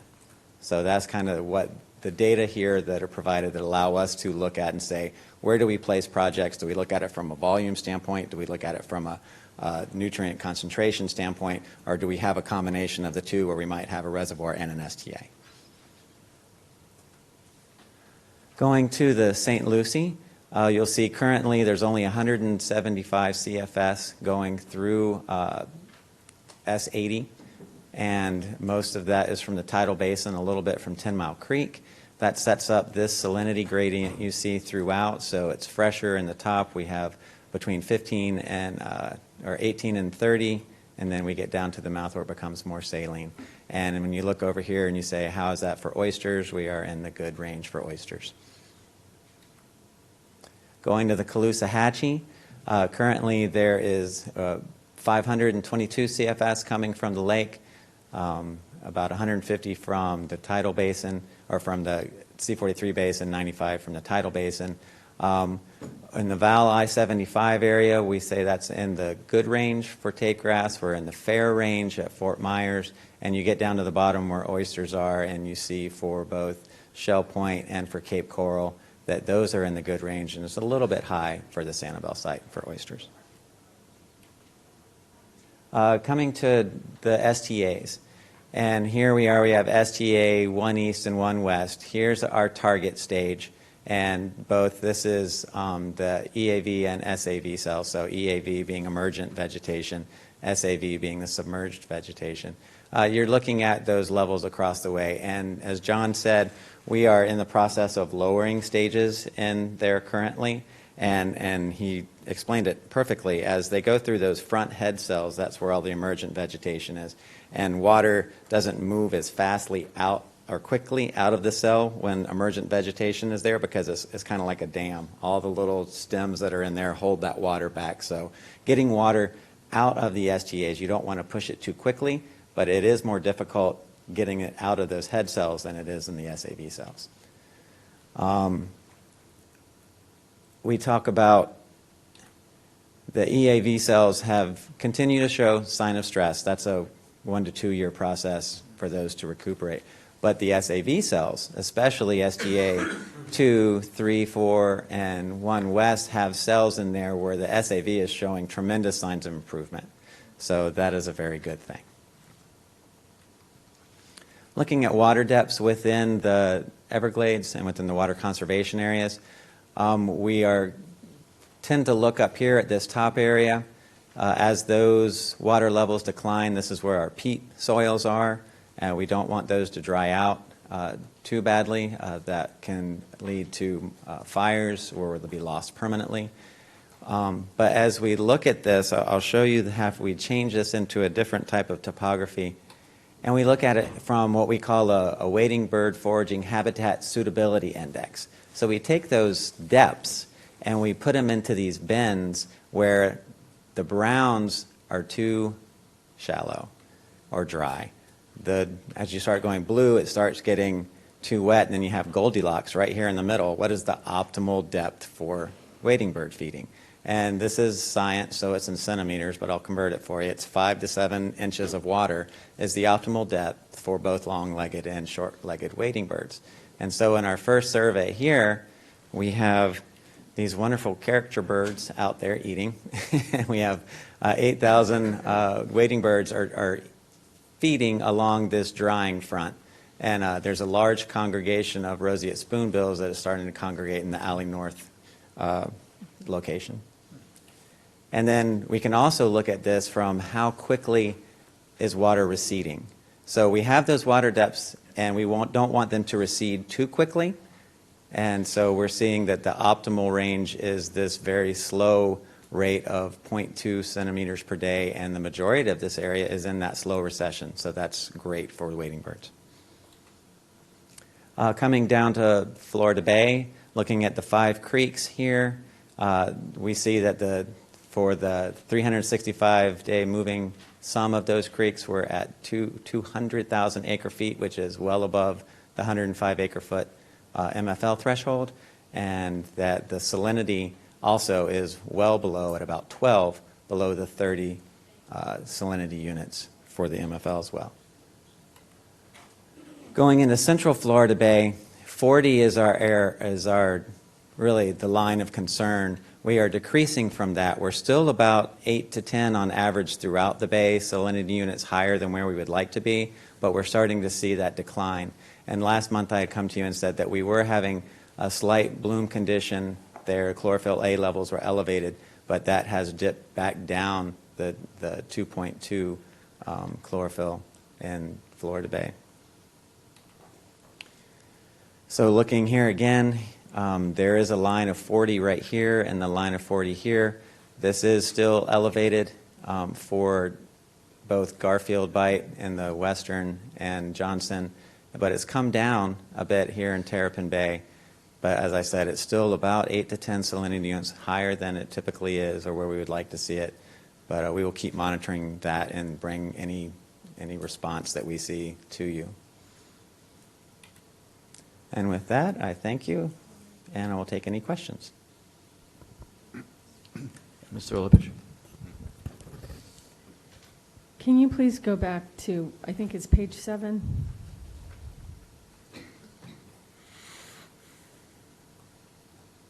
Before that. That one. Okay, I'm going to do my best. This is not my forte, but I think I get the point a little bit. So how come, like, on the charts, and I shared this with you during the briefing, and I'm sorry, I probably could ask you during the briefing, but I just sometimes don't get around to things until we're here, and I'm trying to learn all the time, and I think it's good to learn. So, like, on those charts that my brother, Todd Thurlow, and Dr. Gary Goforth presented as something that would be transparent, they have, like, a lot more basins. They go, I am presenting the 9 sub-watersheds. They went at a much smaller scale into the subbasins within each watershed. So I'm looking at what is contributing to conditions within the lake. I was coming at it from the ecological conditions of, what's happening in the lake. So these values here are are the inflow points coming into the lake. What are those loads and what are those concentrations? Right. So that's where I come at it from an ecological standpoint. When Not to be Ms. tough, Wade, I'm sorry. Sorry to interrupt you, but I mean, how is that an ecological point to show it more? It would be like if I were talking about my health, and I said, I eat ice cream at night sometimes, and that's why I weigh more than I want to weigh.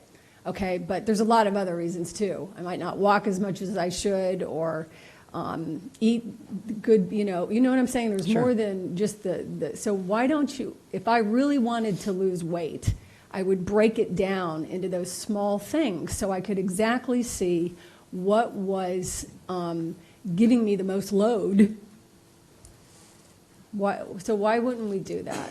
Well, I think you do that more from a regulatory standpoint. When I'm looking at this from an ecological standpoint, and the TMDL is written because of eutrophication to the lake and the ecological condition of the lake. So I'm worried about the sum total of what is coming into the lake that is raising those levels that blue-green algae is going to feed on, that might go into the marsh and eutrophy that area to where the vegetation types change. So this is a higher level look. And generally, from an ecological standpoint, that's where you're going to look from. If I'm looking more from a regulatory standpoint, of course, I would push that down to those smaller So, like, sub-levels. what department of the South Florida Water Management District would show, and I don't like that word, okay, because that word is people cringe when they hear that word, especially Republicans. So regulatory, but what department within who would ever, if it's not you or John, how do we ever see that? Right, and that comes out of Pam Wade's group, and she's working on the new rule development. But why don't we see it every meeting? Why do we only see it when we have the controversial meetings? We present these data annually in the SFER. There's a lion's share of work it takes to work up these data to present them. Okay, so it's really hard to work up the data? Okay. Yes. Okay, that's an answer. I appreciate it. I just think that it would help everybody to have a closer look. Oh, sure. Because the really broad look is kind of general. Thanks. You're welcome. Vice Chair Wagner.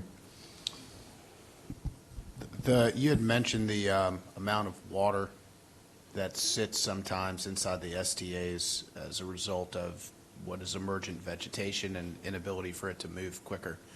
The longer the water sits in the STA, does it get cleaner, or is the speed at which it moves through not correlated to that's a great question, because it does. As it is slower, that's one of the things when we say we're moving too much water through the STAs. When you move water through the STA too quickly, it does not give the opportunity for uptake through the plants. It's going to have some uptake, but it's not going to be if it moves more slowly through. They need to drink slowly. Correct. Okay. Yeah. No. I was just curious. I think it's good to know that even though the water may be sitting there longer, is we're actually getting a benefit out of that, as opposed to we're not able to move through enough. Because on one side it sounds like a traffic jam, which is not what I faced driving up here this morning, which was not fun. But on the other side, you're saying the slower it moves through, when it comes out the other end, it's better. It's better for the plants and better for the cleanliness. It is, because how quickly the water is going through, if it's coming through very quickly, it's going to dislodge the plant. It can move plants around. It can move the floating vegetation that's in there to disrupt the plant and uproot the plant. So if we have that slower sheet flow through, it doesn't dislodge plants. It keeps the plants healthier, and it allows for more uptake of nutrients. Okay, thanks. You're welcome. Mr. Butler. Lawrence, look at Lake Okeechobee, the SAB. What, in the report, you show the picture of the eelgrass. Yes. What's conditions of aquatic vegetation in Lake Okeechobee, and what's kind of the outlook on that? The conditions currently within the lake, we have about 20,000 acres of eelgrass and submerged aquatic vegetation in the lake. Compared to this time last year, there were only 5. We like to shoot for about 35. So over this last year, with water levels have been lowered, and it allowed for light penetration through that more transparent water column, it has allowed for expansion of the SAV wonderfully over this last year. We hope as we go into the winter and we start getting more wave action and the water becomes a little more turbid, we hope that the growth that we've seen this year can withstand and maintain itself until the next growing season, or hopefully that'll proliferate and become even more and start heading up to those target levels. We've talked a lot over time about salinity levels in the bay, and how the tools are limited to sort of affect optimal positioning there. So can you just remind me, I know we have something in process, but is there further study going on at the district now on whether in fact, what drives what are the key drivers of salinity in central and western bay, and if there are other tools that we haven't been able to identify before to help us not bump up against those suboptimal levels as frequently. Well, salinity, and compared to a lot of other parameters that we measure, it's not influenced by anything other than water and fresh water. Like dissolved oxygen could have a temperature effect. Colder water holds more oxygen than hot water does. But with salinity, it's simply dilution. So how much fresh water is coming there to either make it fresher, or if it's evaporating, that's going to make it saltier. So we continue to monitor salinity through the basin, throughout all the sub-basins within the Florida Bay. But really, it's a matter of how water can be delivered, and that we've discussed several times in here, and John can speak to much better than I can. But we just continue to monitor. One of the things, salinity when it's high, the thing that we want to keep from is, you see turtle grass, which is thalassia, and it's that nice ribbon forming. It's a wonderful species of grass. But when salinities get high, that's the one that can tolerate the highest salinity, and so you get more of a monoculture of seagrass out there. And then if something does happen catastrophically, it's the resilience of one species compared to a mosaic of different seagrass types in there that can tolerate whatever it gets hit with and be a little more resilient. So that's the concern that we have with high salinity, is creating those large monocultures of thalassia throughout the entire, not having that mosaic that can take a ding here or there and still provide the habitat that seagrass does. But I guess, have we resolved ourselves to rainfall as being the only factor, well, the principal factor in the Central Bay? In other words, are we not revising or updating studies that have been done over the past decades on whether there are other mechanisms and factors that we can influence versus the natural rainfall? Right, yeah, if you could, let me jump in here, Lawrence. Sure. If you can pull up the Everglades water depth maps on the slides. Oh, sure. I can't see, hold on. Okay. There. So when you're looking at those difference maps, you can obviously appreciate where Northeast Shark River Slough is, and you see that sort of that ridge that separates Northeast Shark River Slough and then over to Taylor Slough, and how that other green swath that comes out down to the south towards Florida Bay. So the study that you're asking about, Mr. Steinley, is Dr. Fred Sklar is currently undertaking an effort to look at the groundwater influence and how that connection between the slough and over top of that ridge. We've talked a lot about filling up the slough and getting it to overflow, sheet flow over the top of the land surface over top of that ridge. But there's also a groundwater influence there, and how the groundwater moves from the slough down to the south that we're currently investigating. And that's a study that's underway by Dr. Sklar, and we can get you a little bit more information about that if you desire. is the seepage wall part of that?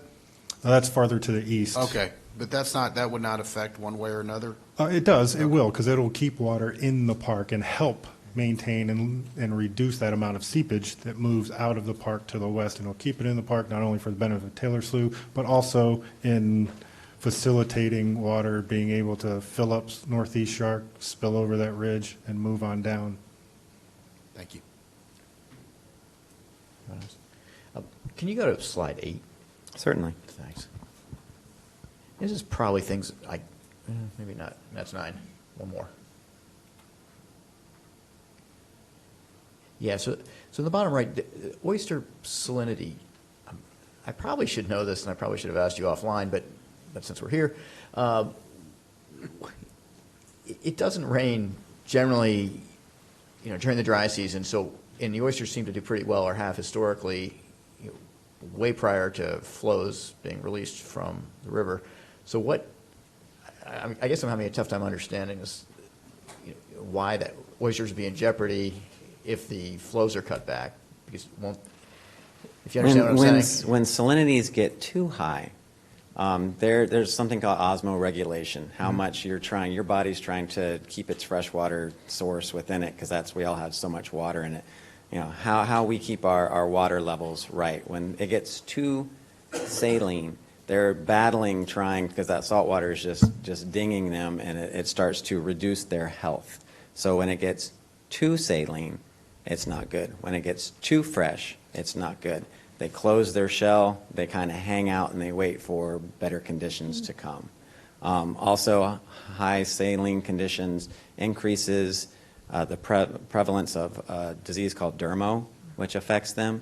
And it also allows for the influx of marine predators that like higher salt water that will come in, starfish, different fishes that will come feed on them.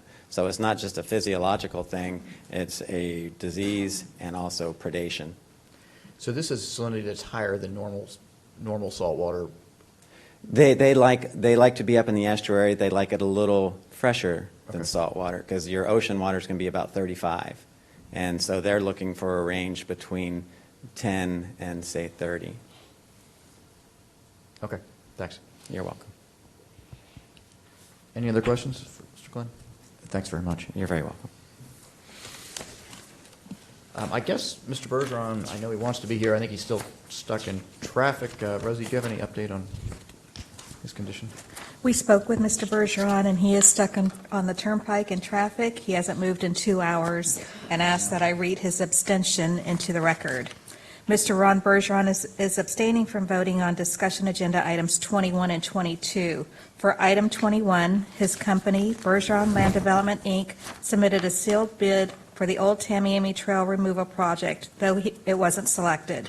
For item 22, his company, Bergeron Land Development, Inc., was selected prior to his appointment as the prime contractor for the C44 Reservoir STA project. Today, he will not be participating on these items. Thank you, Rosie. Mr. Shirkey.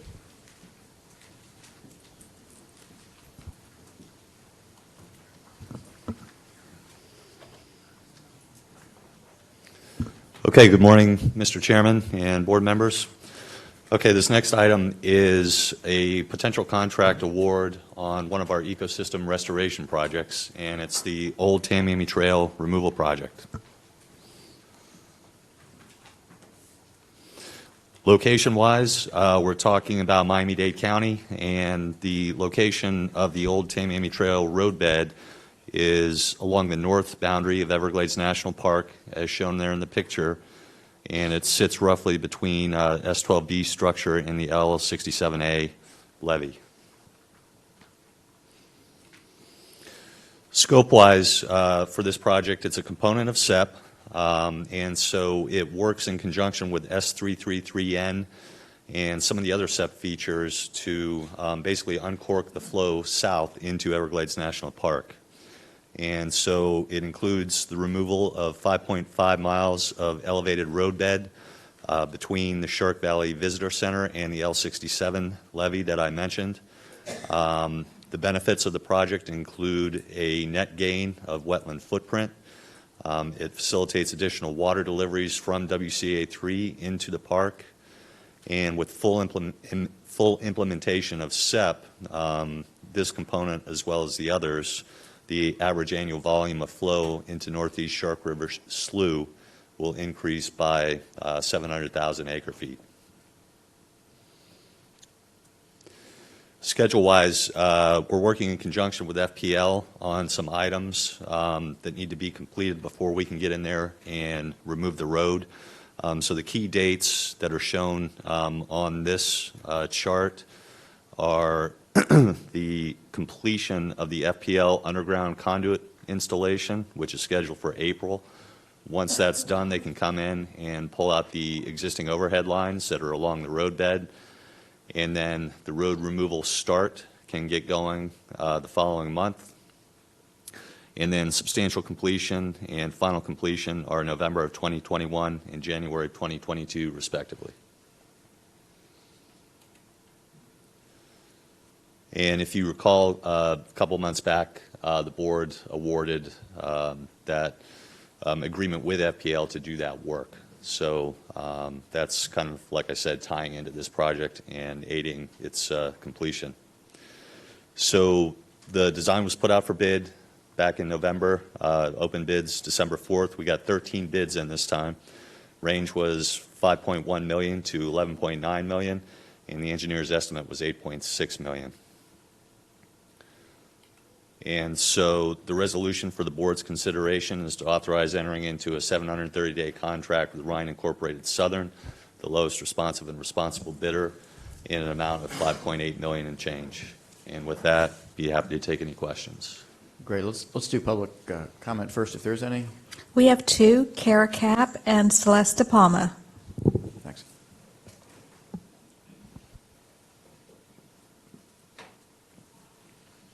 Good morning, Mr. Chair and governing board members. I'm Kara Cap for the National Parks Conservation Association. I came to speak in support and extend our deep appreciation to the board and to the governor for advancing this project. Unlike SERP, Tamiami Trail was not initially a state-federal partnership. It was an MPS project to be built by the Corps, and it took decades to plan, approve, fund, and build that first mile of bridging. Now that the state is on board as a partner, we have moved much more quickly. We've got 2.5 miles of bridging and a fully complete project on the very near horizon, which is so exciting. It was back when Mr. Bergeron, I believe, was on the FWC Commission that the state first started talking about picking up this specific piece, Old Tamiami Trail removal. And I'm so grateful that the state saw the specific opportunity to pick up this project and get those ecological benefits. I love the Corps, don't get me wrong, but construction under the Corps, or deconstruction, in this case, removing the old road, it takes a lot longer than when the state steps in to facilitate the contract. So we're very grateful for the leadership, and I think it's so exciting. The fact that you got 13 bids on this contract shows that people want to work on Everglades restoration. It's what we've been saying for years. These projects are good jobs, local jobs that are great for the economy. So MPCA fully supports advancing this project with our deep appreciation and our very best wishes for a happy holiday for all of you. Thank you.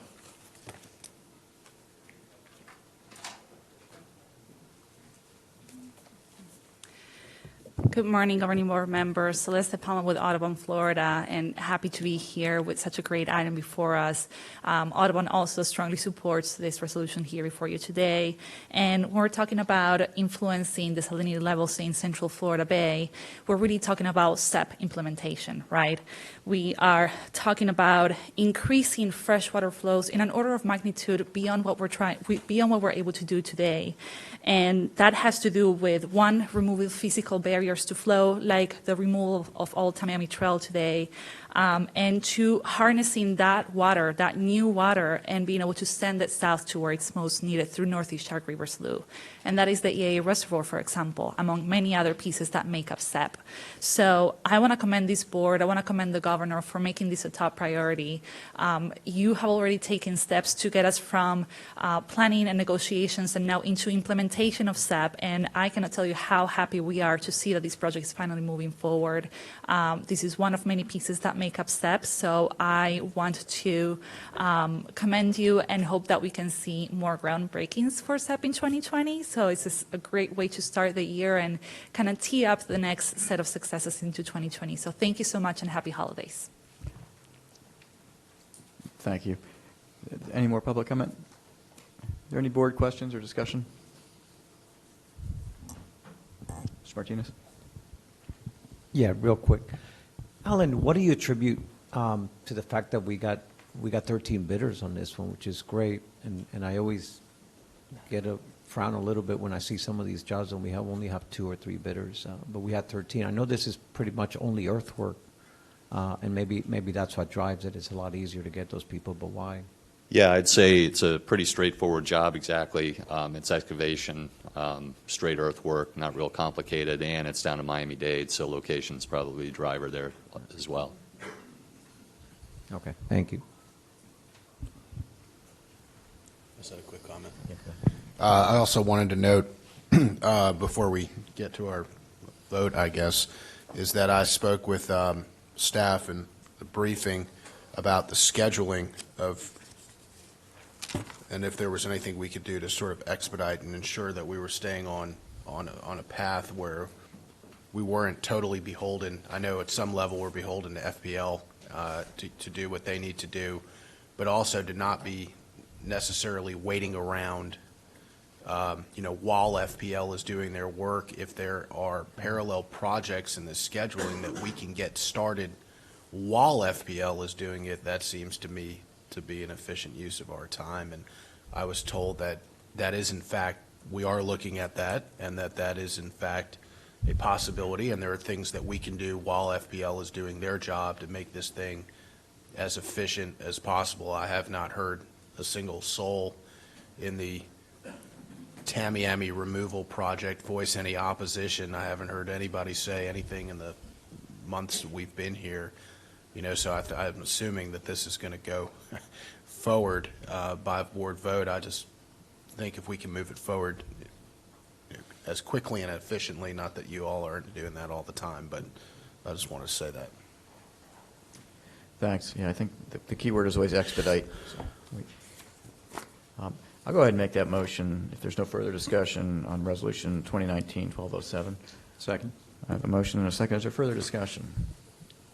Hearing none, we'll go ahead and call that question. All those in favor say aye. Aye. All those opposed, like sign. The ayes have it. The motion carries. We'll go to the next one, the C-44 Reservoir STA.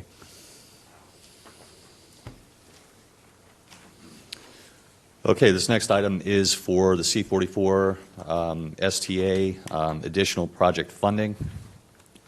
A little bit about the C-44 Reservoir and STA complex. When completed, it can capture 65% of the runoff from the C-44 basin on an average annual basis.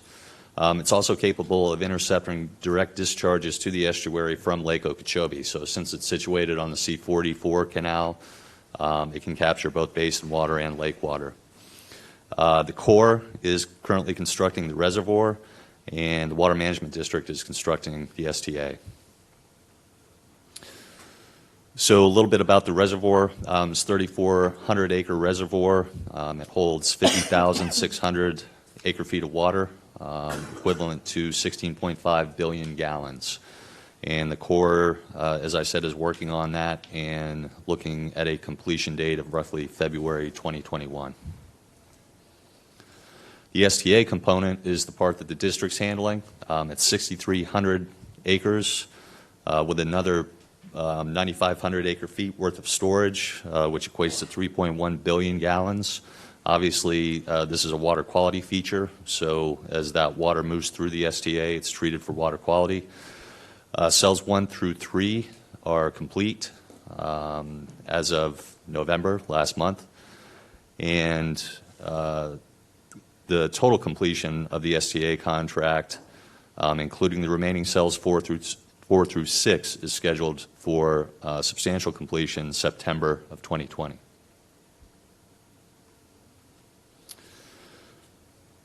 A little bit about the STA's status. So the original construction contract was executed back in 2014. The original contractor had to be terminated in 2018 for breach of contract. and that is currently in active litigation. In January of 2019, to complete the construction, including repairs that were needed due to the prior contractor's work, the board authorized negotiation and execution of a new construction contract. And a new contract was executed with Bergeron Land Development. They were the second lowest responsive and responsible bidder back in the original 2014 bid. So they came in second, right behind the original contractor. So the new contract is a time and materials contract, which provided the remaining funds from the original contract left over that had not been paid to the first contractor, while anticipating the need for additional funds for repair work. So this proposed action makes no changes to that contract at all, other than just providing the money required to continue it.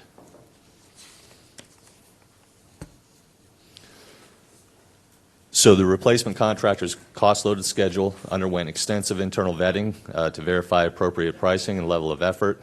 The schedule reflected a fair dollar value consistent with prior independent estimates to complete the construction. For this contract, the district added heavy construction systems specialist software for very detailed tracking of the time and materials. Basically, any piece of equipment out there, we know what it's doing, when it's running, who's operating it, pretty much everything you can know. And then, so, like I said, this proposed action provides the anticipated funding required to complete the rest of the STA, including all of that repair work. And so the resolution for the board's consideration is to authorize an additional funding amount of $14 million plus a 10% contingency allowance. And with that, be happy to take any questions on this item. Mr. Martinez. Alan, are the cells that are completed, are we able to operate those now and operate them through the wet season? Yes, we're filling as we speak. So right now, cell 2, which is the first cell, that's the receiving body from the intake canal, is about 6 inches below target, and we just started sending water into cell 3 as well. So that operation is ongoing as we speak. Growing will occur, and yes, they'll be available for use. Do they operate 24/7? Right now, pumping is happening 8 hours a day, 5 days a week. But the nutrient uptake of the STA occurs night and day. So yes, the filling operation, like I said, is not 24/7, but the STA nutrient uptake is 24/7. And last, when would the remaining cells be completed? Targeting September of 2020 for substantial completion of the remaining cells. Thanks. Do we have public comment? We do. We have one. Mark Perry. Please, Mr. Perry. We'll come back to Ben. Let me get public comment out of the way. I'm sorry. I'm not reading in a linear fashion right now. Thank you, Mr. Chair. I'll be brief. Mark Perry of Florida Oceanographic. Many of us have been around this project for many years, of course, back in authorization of the WRDA in 2007 of the IRL South project, and we were all anxious to get it going back then 12 years ago, but it's finally getting started, and the district took up this effort to get the STAs going quicker, and while the Corps was working on the contract for the reservoir, obviously, which is ongoing. So we're hoping that this does get completed and gets moving. Unfortunately, you have these glitches. We have things that happened. We're familiar with that with 10 Mile Creek project many years ago. This is a good thing to move it forward as quickly as possible and hopefully stay on schedule. And I was out there with the governor, of course, and we opened the valve on those STAs in November, early November. So it was an exciting time to see that water flowing into these water treatment areas. And when we talk about treating 65% of the basin runoff in that area, it's significant to the St. Lucie estuary that that happens. And some of that water may be mixed with discharges from the Lake Okeechobee, which would be fortunate, but we're really hopeful that this can get into operation sooner than later. We're hopeful that we can see the significant increase in the vegetation. On that day in November when it was just discharging, of course, there wasn't much vegetation into uptake. It'll take several months for that to get going, but that uptake of those nutrients is definitely going to be significant, as proven in your other STAs in the EA basin. So I just wanted to say let's keep it going. Let's make sure we try to stay on schedule with this, and it'll be a significant benefit to not only the C-44 basin and the estuary, but it's part of, remember, the Comprehensive Everglades Restoration Plan. These are two components up here, the C-44 reservoir projects and also the C-23-24 projects. Thanks. Thanks, Mr. Perry. Mr. Butler. Yeah, a quick question. You talked about, the time and materials contract. What we've got new software to kind of keep tabs on that. A lot of moving parts. How's our new contractor matching up to the software? Everything's looking really good. We've got a cash flow for the entire project, schedule for the entire project. The contractor has been performing quality work. He's been staying on schedule, staying on budget. And like I said, with that software, we know where every piece of equipment is and what it's doing. Okay. Vice Chair Wagner. Yeah.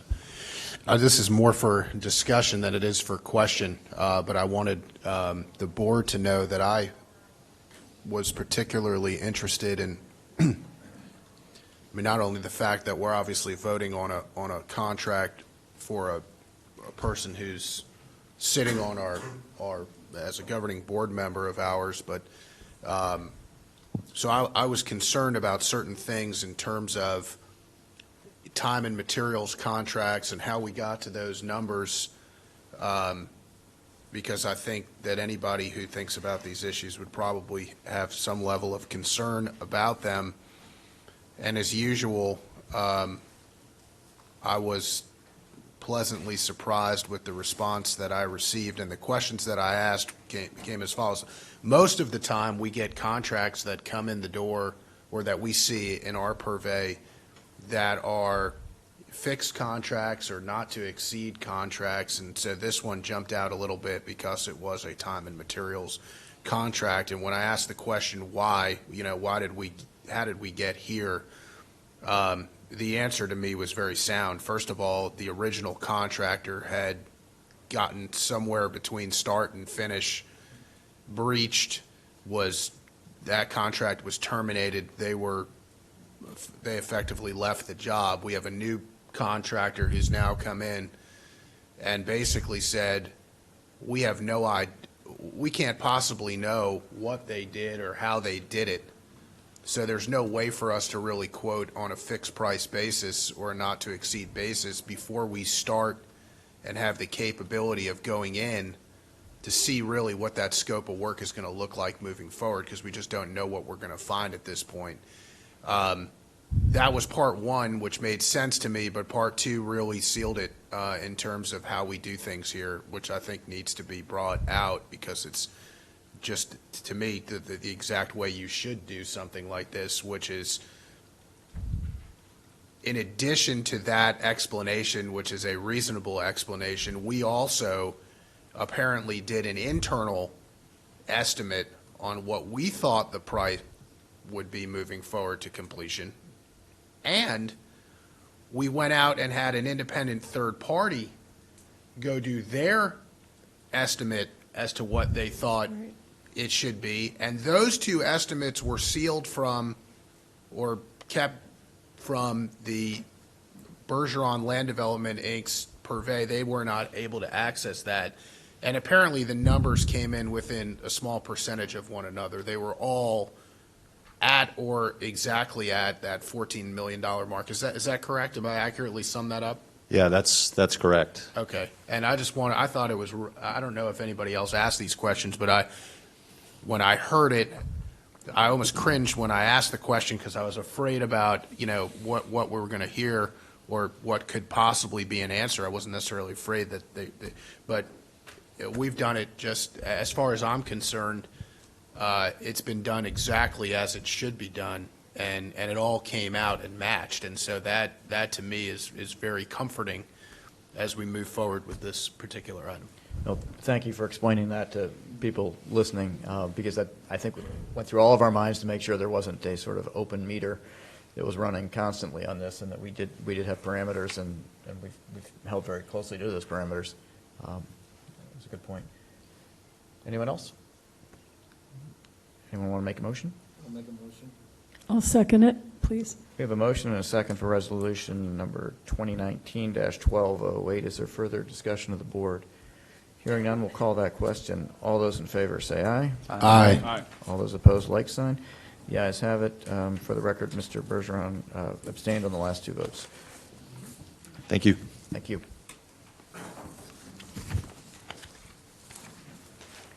Item 23 has been postponed. And we'll go to item 24. Ms. Leeds.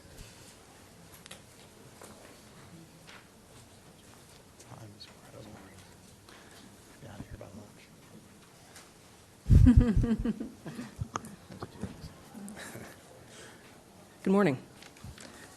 So this is the last presentation for the discussion agenda. It's a two-parter. Both of these projects that I'm going to present an overview on are part of the comprehensive Everglades restoration plan. And I'm going to give you an overview on each of these projects and talk about the remaining schedule as we move forward towards authorization. These are briefing items, and we're looking for governing board input and guidance. So the first one I'm going to talk about is the Loxahatchee River Watershed Restoration Project. First I want to talk about a little bit about where this project is located. So as a part of SERP, we're in the part of the process where this project has been in planning for a while, and as we're moving the project forward, as part of the SERP project, the Corps requires a letter from the non-federal sponsor, which is the Water Management District, for a letter of support to move this forward to release the final project implementation report, and then ultimately move forward towards authorizing this project as a part of the WRDA 2020. So primarily this project is located in eastern Palm Beach County and eastern Martin County. And the Loxahatchee River is located in going from Palm Beach County up into Martin County. It's located here. And you might ask yourself, why is this a SERP project? So years ago, if we look on the left-hand side of this map and we see a project of the state of Florida, before the Herbert Hoover Dike was built, water would sheet flow south out of the lake and down into the Everglades. But a portion of that water would also flow to the east, and it would come this way, and then ultimately it would make a turn to the left and go to the north. And this was the headwaters of the Loxahatchee River. So then when the central and southern flood control system came in, and you can see all these roads and the canal systems that came in here, it ended up cutting off those headwaters. Additionally, the northwest fork of the Loxahatchee River has been federally designated as wild and scenic. And so for both of those reasons, that's why it is a part of the SERP program. So when looking at this and how to provide these flows back to the river, the team looked at three different areas on how to do that. So they broke the project up into something that's called flowways, and that's why you see this map here, and everything outlined that's in kind of this brighter blue area is in areas that were considered to be part of the project. So to start up in Martin County, they broke it up into something called Flowway 3, which would get water to the river up on the north side. Then we moved down into Palm Beach County, and they looked at an area called Flowway 2, which utilized the C-18 canal, the C-18 West, and some of the existing structures there to get water up to the river through Lanehart and Maston dams through this way and up into the Northwest Fork. And then there's Flowway 1, which is also how water flows to the river today, using water coming down out of the L8, and it comes through the M Canal and through Grassy Waters Preserve, and then it can flow north through the G161 structure and the G160 and up into the river. It's a large watershed, covers over 480,000 acres. And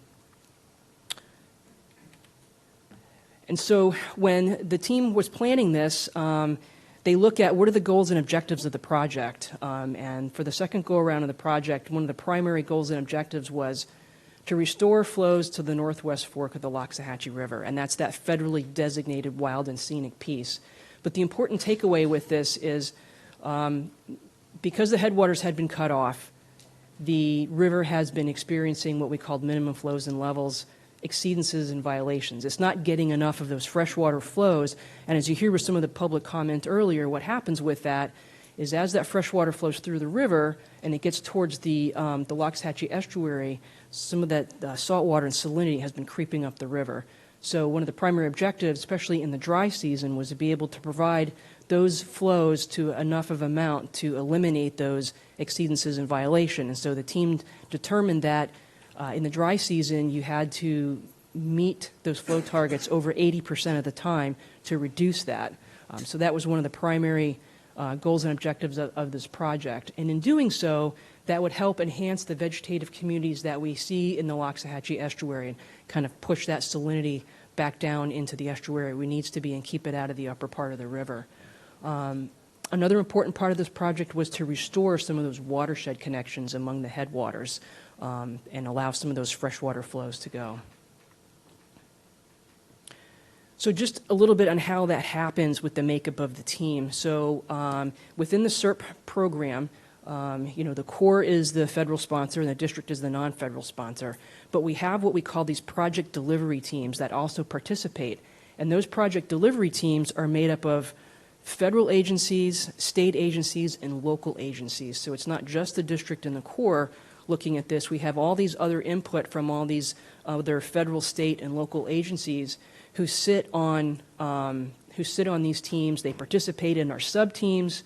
They look at them like the ecological benefits. They're looking at the modeling. They're kind of collectively looking at all the different project components that make up the various alternatives to come to a decision on what's the best plan that they want to push forward. And so what I just kind of want to go over with this is, like with everything that we have within the SERP program, storage is a huge component. How do we get storage? How do we be able to have enough of that fresh water to be able to what we call carry over into the dry season to provide those flows? So some of the areas that were considered as part of Loxahatchee is down in Flowway 2, what we call the Mecca site, which the district currently owns. They also looked down in the acreage area.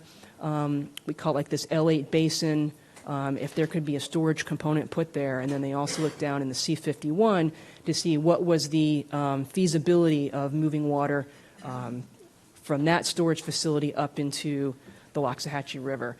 And so as they consider all these things, they also have to look for, what is going to meet the project goals and objectives, but also what's cost effective. So what basically can provide the most amount of environmental lift for the least amount of cost. So what the PDT team did is they came up with this recommended plan that you see before you right now. They call it Alternative 5R. It involved all three flowways, and these are color-coded. So in the green, which is Flowway 3, which is all up in Martin County, it's kind of more of like a natural land area, looking at different creeks and canals up there, that how you can connect those together, maybe put in some small water control structures, raise canal stages and things like that to be able to get water into the northern part of the river. Another thing that they looked at was in Flowway 2. They're proposing a reservoir on the Mecca site, the C18 West Reservoir, which will hold water into the dry season.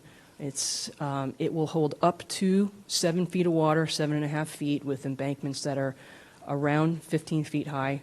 And they're also proposing to put 4 co-located ASR wells. And what this will do is this will help to provide some of that storage. They'll capture water coming from the C18 West Canal area and some of the Indian Trail Improvement District flows and put it in there and store it in the wet season to be able to carry over into the dry season. And then the last part of this was Flowway 1, which included some of the existing structures that we have at G160 and 161, and some things in grassy waters. So all of these make up what we call the recommended plan, which the PDT has then suggested this is moving forward. So what does this project do for the river? So one, in the dry season, we talked a little early about, it was critical to have a project that had over 80% of meeting the dry season flows. This one delivers 91%. So in effect, it eliminates those MFL exceedances and violations. In the wet season, it practically meets it 100%. It was 98% of the flows needed in the wet season are met by this. It also helps to improve that wetland hydrology and that connection, also improving the wetlands habitat, which is necessary for not only the freshwater areas, but also for the estuary and those protected species and some of those oysters that you find down in the estuaries as well. In addition, it provides a lot of recreational opportunities. You can go canoeing on this river, and so those flows also help to provide that. So I wanted to take just a few, just like a minute or two to talk about the total cost of the project. So when we talk about these SERP projects and we talk about the total cost of the project, and you see the number, it's important to understand what is actually going into that overall number. So for this particular project, right now the planning estimate is $740 million. So what makes that up? What is included in that $740 million? That includes design of the project. It includes construction costs. This also includes the value of real estate that is needed for the project. And it also includes what we would project out would cost to operate this project for the next 50 years, so 50 years worth of O&M. And because it's a planning level estimate, it includes a pretty healthy contingency on top of that. So in case you get into detailed design, if you're going through value engineering or something you didn't anticipate, it allows for that extra. So for $740 million, the land on this one was estimated at about $300 million or so. But I'd like to point out that 95% of the land needed for this project is currently in public ownership. And that's between the Water Management District, Palm Beach County, TIFT, DEP, and in Martin County has also purchased a lot of land up around Flowway 3 to help this project out as well. The C18 Reservoir project is projected to cost roughly $204 million. And again, this number represents design, construction, O&M. We own the land for this already, however, it has not been constructed. The ASR wells, these are proposed wells. They're around $40 million. They're not constructed right now either. And then in Flowway 3, kind of that natural area, there's a little bit of additional land acquisition that's needed and some additional construction. That component is valued at $80 million. And then the remaining things like operations, some of the remaining structures that are needed, maintenance, and some of the engineering and design components are about roughly $111 million. Now with that $111 million, the structures G160 and 161 have been constructed already and are already in operations. So those are in the ground and those are done. But that's a part of that $111 million. So everyone's favorite flow chart for SERP kind of tells us where we're at within the planning process. And again, it tells us where the state has the ability to provide input into that planning process. So currently we're here. We have the final PIR, the Planning Implementation Report drafted. The Corps is looking to release that for one more round of public and agency review in early 2020. And so we're here in the planning process to talk about moving this project forward towards authorization. With that, I think that's all I had for this one. Thanks very much. Do we have public comment on this? I know we've had some public comment earlier, but is there more? We have two, although I'm not sure which one they are. It's Okay. for. Do you want to take them now or after? Yeah, her let's go second? ahead and take them now, whether it's Okay. Locks or Mark, Kozachi. Mark Perry, followed by Aubrey Arrington.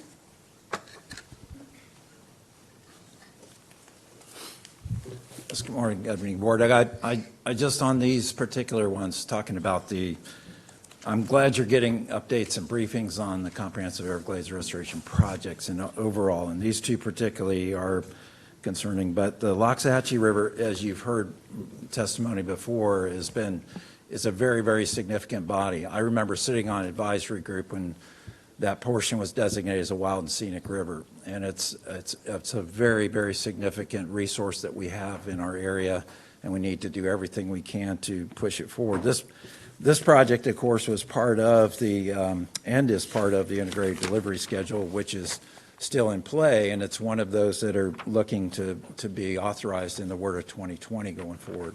So we're kind of being concerned that we look at these projects as they go forward and make sure that the components within them are things that we can support, and we want to restore those flows, especially during dry season flows, and make sure that the Loxahatchee and significant water bodies like that and estuaries are served by these projects to really restore those kind of natural flow systems. So sometimes we look at projects in these updates and during these PDT meetings and going through this whole process, and we try to understand, are some of those components going to be, those benefits are going to be there, and some of them may not provide that, so we have to kind of weigh that out. But overall, I think everybody's supportive of wanting to go forward with a restoration project that is really going to be significant to help this particular body of water, which is significant to me and many others in this area. So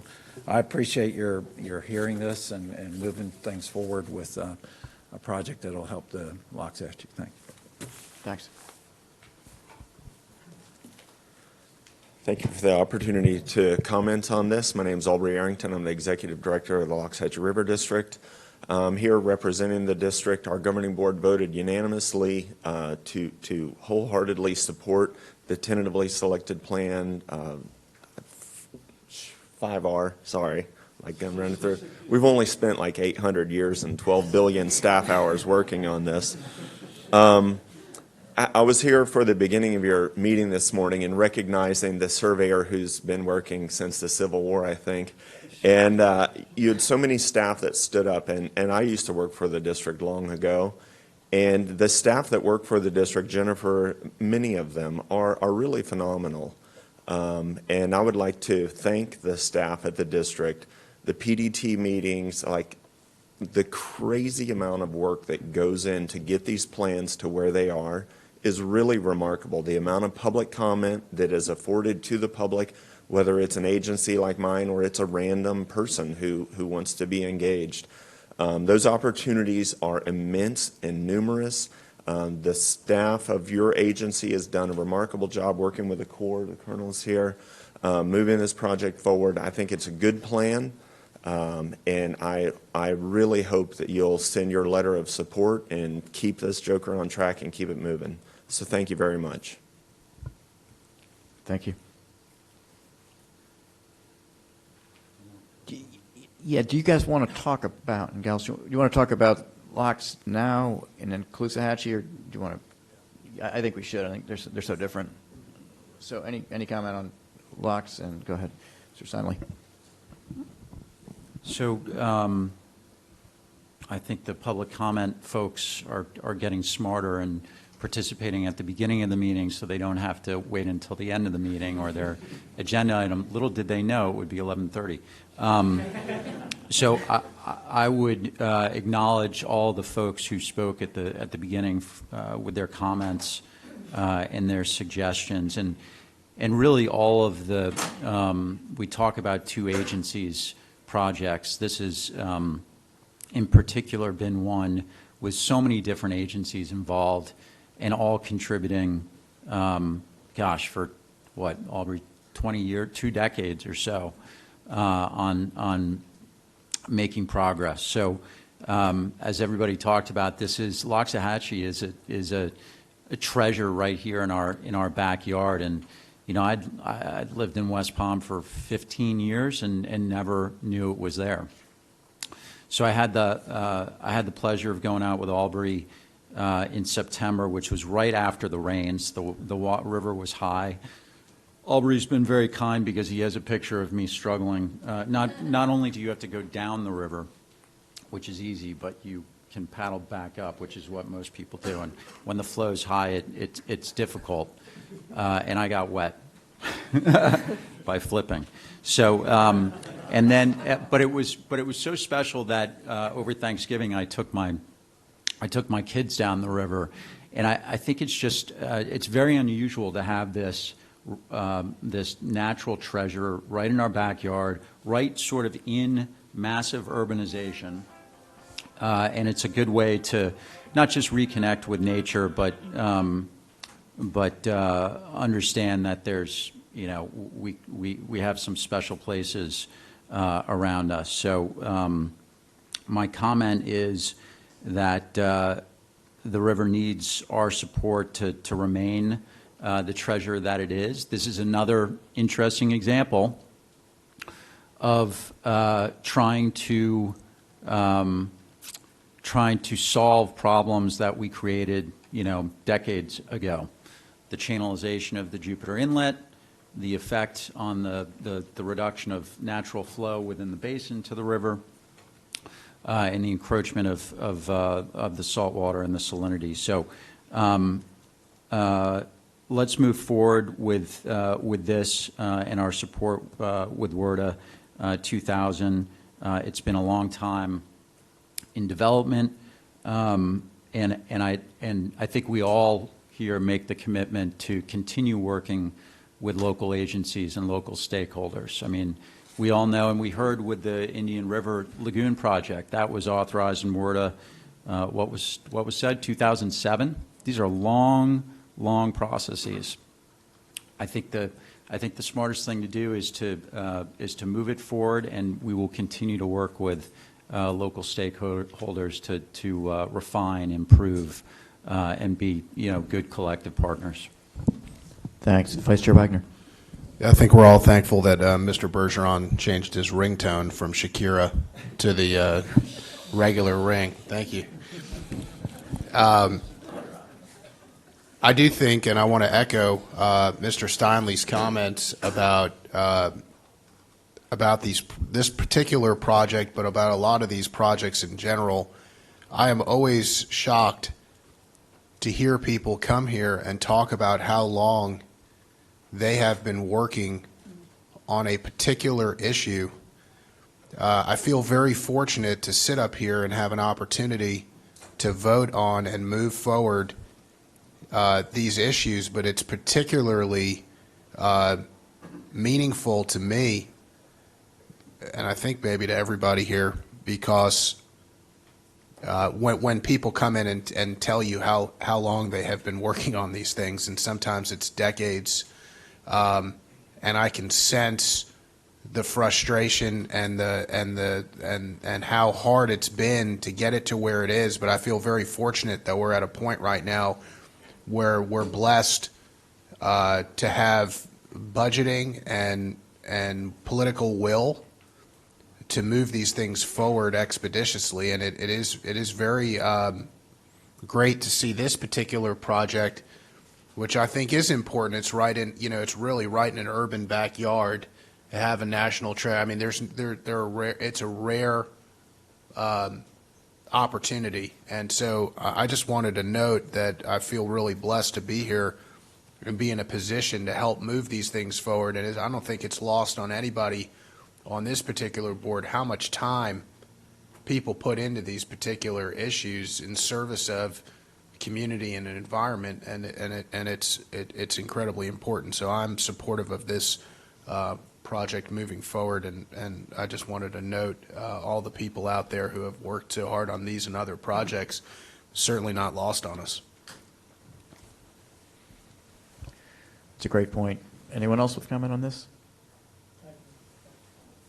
Mr. Bergeron. Well, my passion for Loxahatchee started about 65 years ago. I was 11 years old, and I camped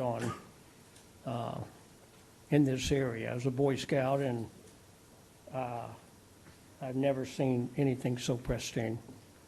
And very honored that Trapper Nelson walked through camp, and which is a legend.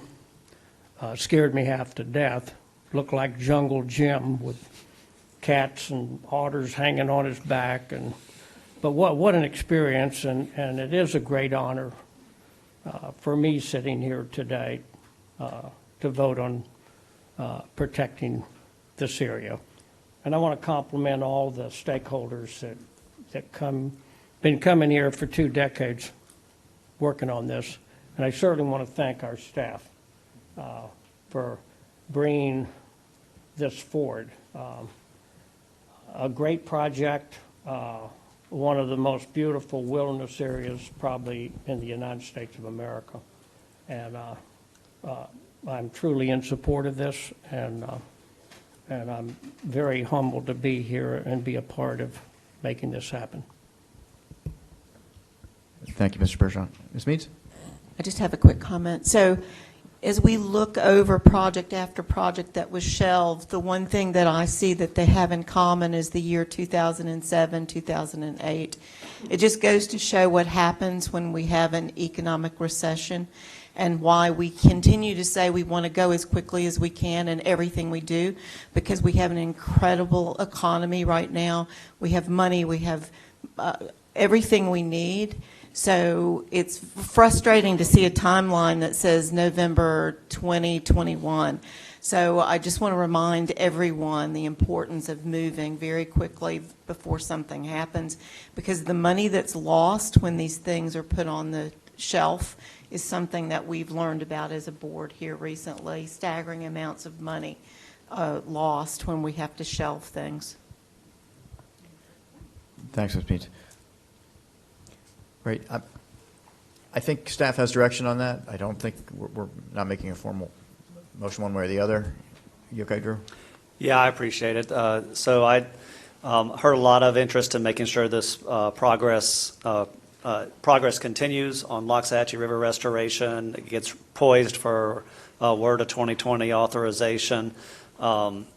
Obviously, Mr. Steinle and I have been working a lot with the local stakeholders who may have concerns with specific features, and I appreciate Palm Beach County themselves investing their own dime and dollars to help get us to a point where that project can be moved forward with the help of stakeholders, so we get that flowway restored on the southern end. So we'll continue to engage them. I did send them a letter saying we will absolutely continue to engage with Palm Beach County. But definitely heard overwhelming support for making sure that this project is poised for authorization. So I appreciate it. Thank you. Ms. Leach, you want to take us over to Caloosahatchee? Yep.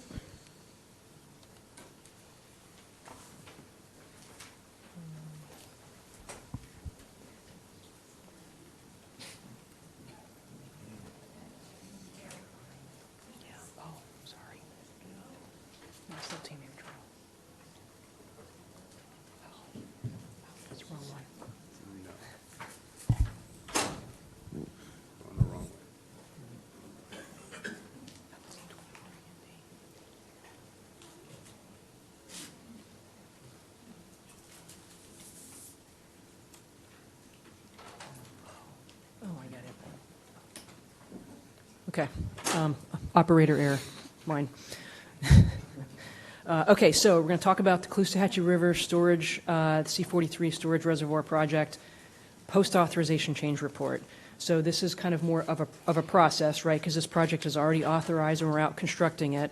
So we're in a process thing, again, where we're looking to, we had a total authorized project cost, and we're looking to increase that total authorized project cost. And to do that, we have a post-authorization change report. And again, we are in the federal process where the Corps will require a letter of support from the non-federal sponsor to keep moving this forward. So just a little bit of background on this, just briefly. Again, the original design of this project was in 2008, and it was authorized in WRDA in 2014. The district picked up the design in 2015, and you can see that we're out constructing it today. So what we're looking to do is, when the project was designed in 2008, it comes with something called a total authorized cost, and it's authorized with that. And when you sign a project partnership agreement, it has that number embedded in it, and it's called the 902 limit. And what that is it says, this is what you think the project's going to cost. Here's the limit that you have to spend on it. However, if you're going to go above that limit, you need to go back to Congress and get additional authorization. And so that's what the post-authorization change report is addressing. And so why that's important to us is this also increases the amount of money that we're able to cost share on this project. So we talked a little bit about what the 902 limit is. It's that total authorized limit that comes in the planning implementation reports and the authorization in the project partnership agreements. And so what happened with this project is, because it was designed back in 2008, and that's the number that they use moving forward, in that time period between when that happened and when we picked up the design and moved forward with it, there were changes in the design standards for embankments to improve those design standards to meet public health and safety. And because of that, we had to change the original design to come up to those embankment standards, which increased the cost. And so let's take a look at that. So what the current 902 limit is down in that kind of orangey yellow color, $866 million roughly. And so that is what was originally authorized and what they thought the project would build as it was designed in 2008. So as we move forward through time and we updated those design standards and we had to change the design, that caused a change in the overall project cost. So what we now, as the district, for the lead on this project, are projecting what this cost to be is around $872 million or so. And because that exceeds the current 902 limit, we worked with the Corps to update those numbers to today's numbers and include those embankment standards to come up with a new total project authorized cost. And what that does for the district is it preserves for us that delta between the old number and the new number to preserve our cost share. So the new cost share limit that is projected is right around $1 million. Does that mean we're going to spend, or I'm sorry, $1 billion? Does that mean we're going to spend $1 billion? Not necessarily. Right now we're projecting $872 million, but through you can never predict the weather. We could have another hurricane. It could stop. It could stop what's going on over there. There may be some things that are unanticipated, change orders that come through with design or with construction. And so it gives you a little bit of that leeway to be able to do that and not have to go right back to Congress and authorize a total number again. So it gives us that a little bit of flexibility. So that's what we're here to present to you, the change in that cost and the process that we are currently in to make that change happen. Thanks. Do you know if the 902s have inflators built into them, or are they fixed costs? Do you know? Colonel Polk, do you know? I think they have. Yeah. So they do account for inflation when they do it. Yeah. And then, so the difference, the delta, in other words, you're asking for here between the 872 and the $1.6 billion, that's just in case. So the difference will be between the 866 and the billion. The current 902. Right, no, I got it. Yeah. But we're not projecting the cost at $1.6 billion. We're projecting the cost at 872. Yes. That delta is just if stuff happens. Yeah. Okay. Is there any process in place whereby when you come in below your PAC limit, you can roll it over to another project? Or is there some sort of way to say you've allocated X, we'd like to allocate that to Y? I think that's Congress's prerogative, and they're probably not going to give it to us. But. Right. Mr. Chair, that's a difference between authorization and appropriation. So since you're the budget guy, you may want to explain that to the vice chair. Well, it is and it isn't, because I think that I think you have to, the 902 that's the authorizer's limit. I imagine the appropriators can do whatever they want, but they probably wouldn't, would be my guess. They're not going to go above that. It's not an actual appropriation. It's just. It's a chit saying you can. It's not an actual check. I'm sorry. Nope. It's a marker. That's a marker. That's really all I had. Okay, so this is a process issue. Yes. It's a straight procedural, and the worst thing that happens here is that this doesn't happen, it doesn't get in the packer, and then we have to eat the difference between the 872 and the 866. Correct. Okay. Which I don't think we want to have happen. Okay. Any other questions on that? Great. All right, Mr. Chair. So just kind of in summary of that, I think I got what I need. The one thing I would like to point out is just for clarification with the public and everything is while we're in this one piece of the CORS process on authorization of these two items, that really doesn't, and they're important items, and for the overall purpose of SERP, they're important items. But when it comes to what we build and sequencing and what gets appropriated, our focus remains on finishing the C-43, getting the EAA reservoir done, reducing discharges, sending water south. So as the district moves forward with seeking appropriations, working with DEP, we're still very much focused on that, even though we see it's important that we move forward to Loxahatchee for authorization and we take these types of actions. So I just wanted to make sure that everyone knows that this doesn't change our priorities. We just recognize it's important. Its importance. Thanks. Anyone else with comments on that? We're going to do something unheard of. We're actually going to break for lunch before noon, and we're going to pick back up after lunch. And one of the reasons we're doing that is because we have this great silent auction and a bake sale going on, and that is going to close at 1 o'clock. So I encourage you to all go out and do some shopping. I think we'll come back at, let's do 12:45. Thanks. So we're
I need space. Call the governing board meeting back to order, and we are now on staff reports. Our first staff report is going to be from Ms. Heater, and I believe Ms. Smith will be stepping in for her. Good afternoon, Chair and Governing Board members. Unfortunately, Candy's not able to be here today, so I'm going to give you the monthly financial report. Today I'll be reporting for the month of October, which is the first month of our current fiscal year for 2020. Revenue collections are over $44 million, which is $40 million higher than last October. The increased revenues are within the intergovernmental category as a result of our DEP reimbursements to our major construction projects. Expenditure activities are indicative of staff encumbering multi-year contractual obligations such as construction projects and normal monthly overhead expenses such as payroll, fuel, electricity support, pumping operations, et cetera. And we'll be posting this report on the X-Web under Finance and Budget. That's all I have for you. Any questions for Ms. Smith? No. Great. Thanks. Thank you. Ms. Kopp? Ms. Kopp, I understand you might want some of Mr. Mitnick's leftover birthday cake tomorrow. Do you have a birthday? Maybe tomorrow. Happy birthday. Oh, my goodness. I'm a lot younger than he is. This is called a cluster. Mr. Bartlett. All right, thank you, Governing Board. So I had the pleasure last week to join Mr. Martinez, Mr. Wagner, Mr. Bergeron with the governor down in Miami, where they announced the Python Bowl, which is going to be another Python event where the public and folks are invited to go python hunting for prizes, and it's associated with the Super Bowl. And there's a whole theme associated with the Super Bowl that's being promoted called Ocean to Everglades, that really use that venue to bring awareness to Everglades restoration and what we're doing to help, from Biscayne Bay out to the Everglades. And so it was a very nice event, very celebrated, and your staff and vegetation, including your employee of the month, Leroy, was there to make sure that everyone understood what pythons looked like and how you catch them and that type of thing. It was a great event. We'd have concluded our first round of workshops for our rulemaking effort for 40E61. It was very well attended, went to 5 different locations, got a lot of feedback and ideas on how to move forward. And we are now meeting internally as staff to try to craft what regulations could look like that implement the statutes and are responsive to public feedback. And so that's happening at the staff level. We're hoping to get that sort of hemmed up so we can bring forward, hopefully late January, some draft rules that we could show you, show the public, and start getting feedback on some draft rules. Because certainly our objective is to try to get through rulemaking, so if legislative ratification is needed for our 40E61s, we can do it next session. So that would include all the workshops necessary, all the engagement, and then the procedural aspects of rule adoption, which could involve, rule hearings and that kind of stuff. So we're scheduling out our time frame to try to get it done so that we could have it ready for legislative ratification if necessary. So you'll be starting to see something material, some like draft rules, possibly by your next board meeting. So we'll see what that entails. I've got a presentation. Good, it's loaded. So I presented this to our first RAC meeting, and I thought you guys would benefit from seeing this presentation as well. And this is really the governor's budget request, which is phenomenal. It is quite phenomenal for our purposes and for environmental purposes going forward. First of all, I show you a picture of some handsome fellas, and then we talk about the budget request. So, as you know, Governor DeSantis came in, and 2 days after office, he said, I want $2.5 billion during my first term. First session was very good to him. He's absolutely on track for that budget request, and this budget request absolutely mirrors that, where he's asking for $625 million for Everglades restoration and water quality, and that's the highest the governor's ever asked for. So it is a phenomenal commitment to the betterment of Florida from an environmental standpoint.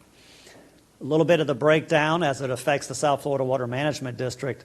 Everglades restoration, as you know, is at his focus, he's focused on. And so he's asked for $322 million for Everglades restoration and projects. And that includes SERP, like C-43, the EAA reservoir, sending water south. And then it also includes all those water quality projects we work on, for water entering the Everglades and entering Lake Okeechobee, St. Lucie, and Caloosahatchee estuaries.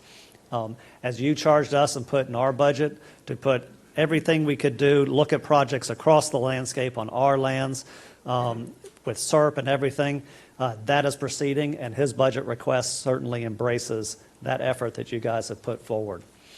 On top of that, he also asked for $200 million in water quality improvements, and then $1 million for the Python effort, an additional $1 million to help eradicate the python, which is quite a daunting task.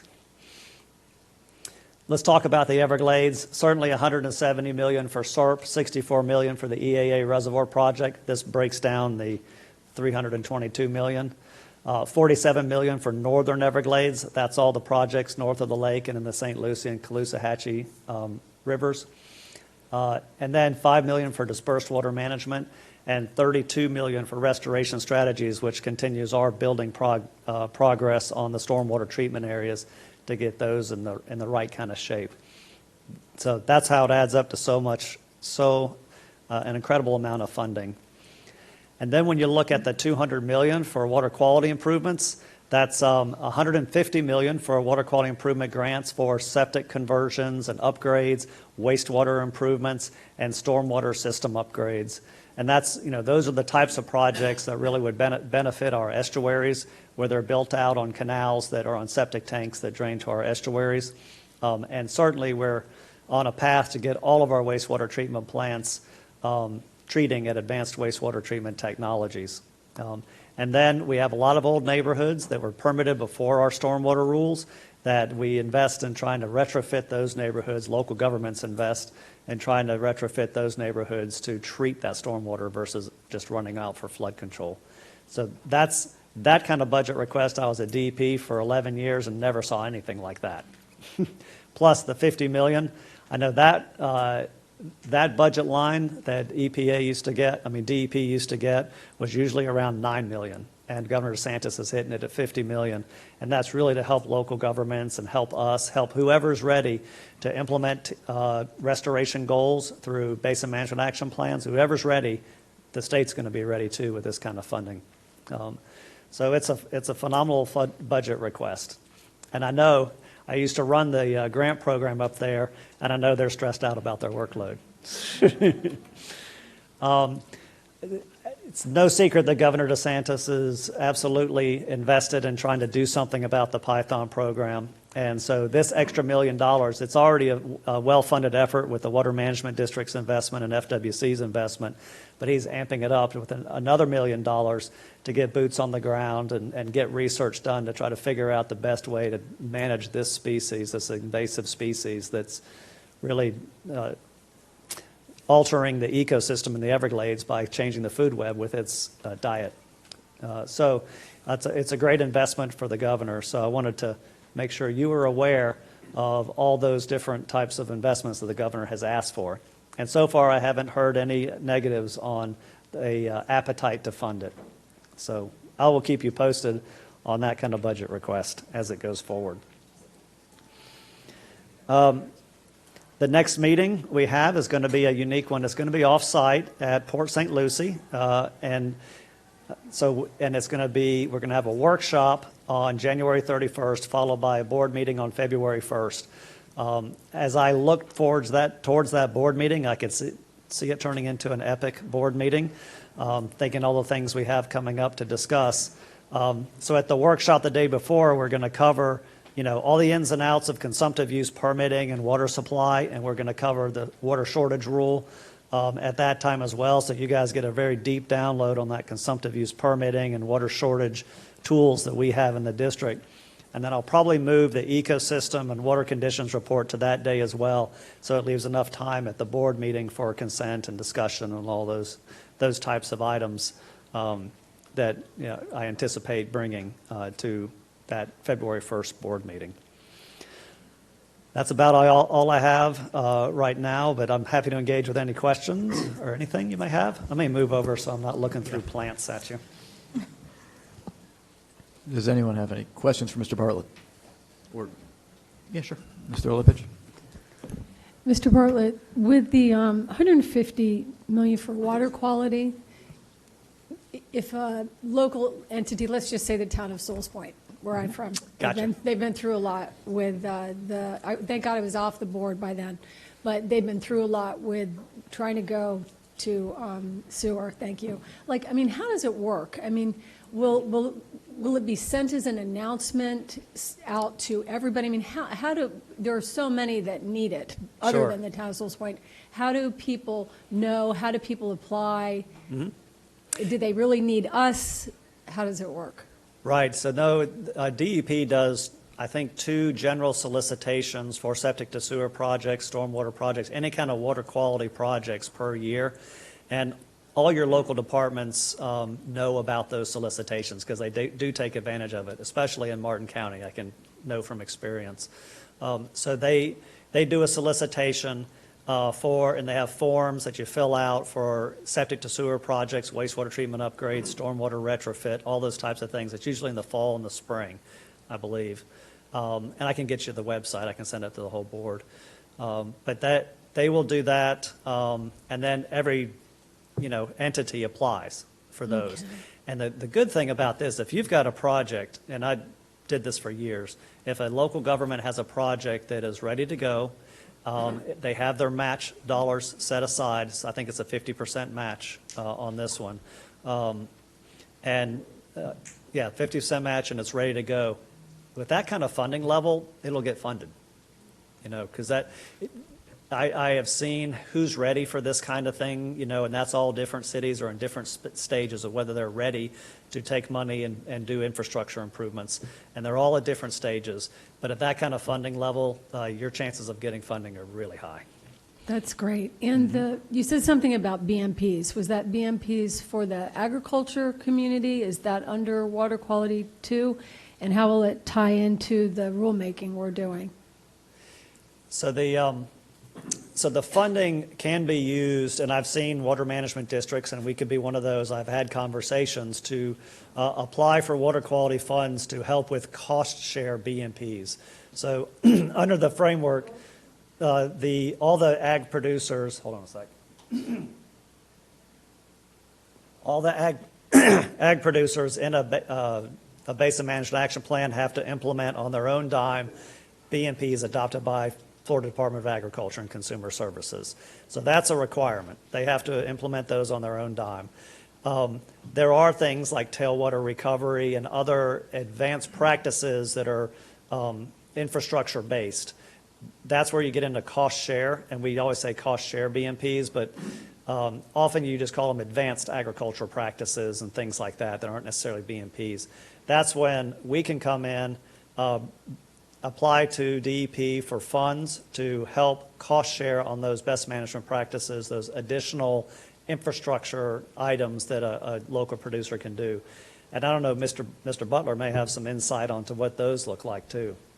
I'm tossing it to you, Ben. Location farm, aluminum sulfate, alum treatment type facilities. Right. Potash farm, water reuse, recovery. Mm-hmm. type stuff. Great, thank you. That the district has funded in the past. Right. Yep. And we are working with DEP in this year's budget to try to take advantage of some of that as well, so that we can be a partner. Mm-hmm. Drew, I have one question.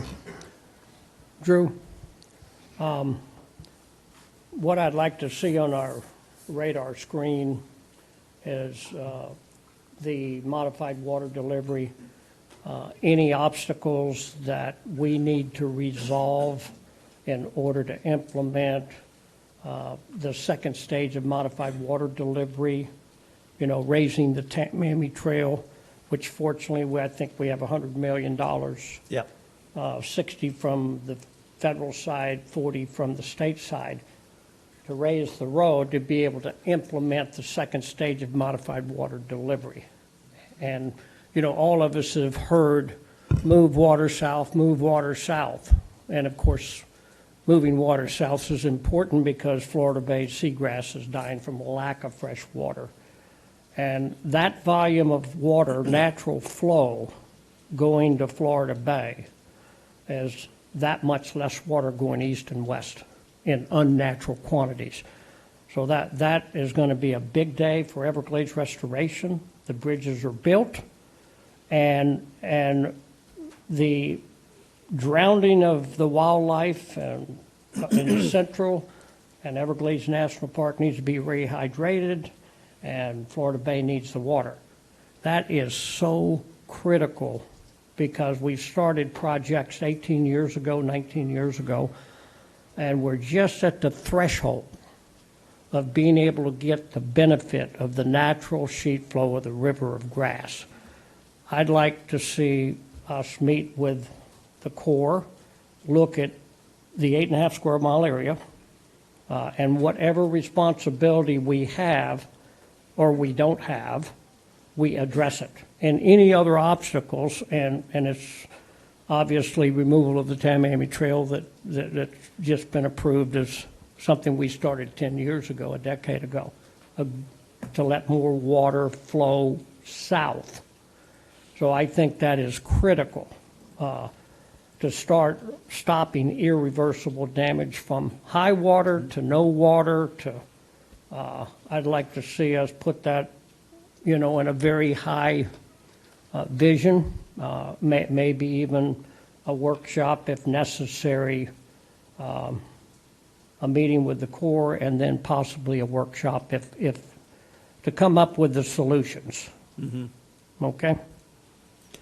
I appreciate that. I couldn't agree more. And I know, Mr. Bergeron, you and I have been working on moving water under Tamiami Trail for a long time. And, with your leadership on FWC at the time, getting the 2.5-mile bridge built, starting on the expansion of the S333 structure, which will be done in 2020. Am I getting that right?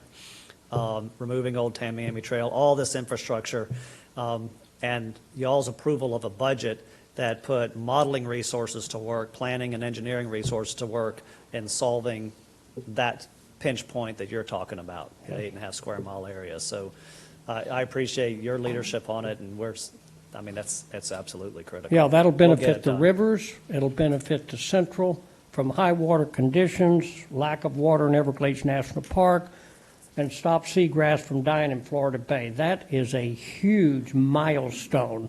Mm-hmm. And we've come a long way, with 3.6 miles of bridges that are sitting there. Yeah. So we've got to put that at a very high priority, I believe. I agree. Thanks very much. Any other comments? Thanks, Mr. Bartlett. I want to reiterate what Mr. Olipich said earlier. You've been doing a great job knocking it out of the park. I hope you get a small chance to have a small break. I appreciate it. I'm taking all of Christmas week and all of New Year's week off. Good. Because everybody else is, right? And I appreciate you appreciating me, but I couldn't do it without this crew here and without the crew behind me. It's nice when you can turn to people and say, could you get that done? And they do it, and they do it well. So it's this. It's not this. It's all this. So I appreciate it. Thank you. Thank you. We'll go to public comment. We have 5, Gary Ritter, followed by Nyla Pipes, and then Benita Whalen.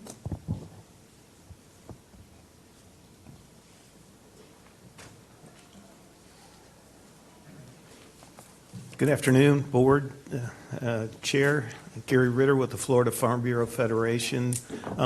Before I start, I'd like to echo the comments about Susan Gray earlier today. I know she's not here now, but I just had a wonderful time and loved working with her when I was here at the Water Management District. She's just a phenomenal individual and a great person I learned a lot with her. I wanted to address my comments specifically, mostly on the water quality aspects, and I wanted to go back to one of Lawrence's slides where he had the map of all the subbasins up there. In one in particular, the Taylor Creek Nubbin Slough Basin, I just wanted to bring this point, and I've probably mentioned it a number of times at the board meeting.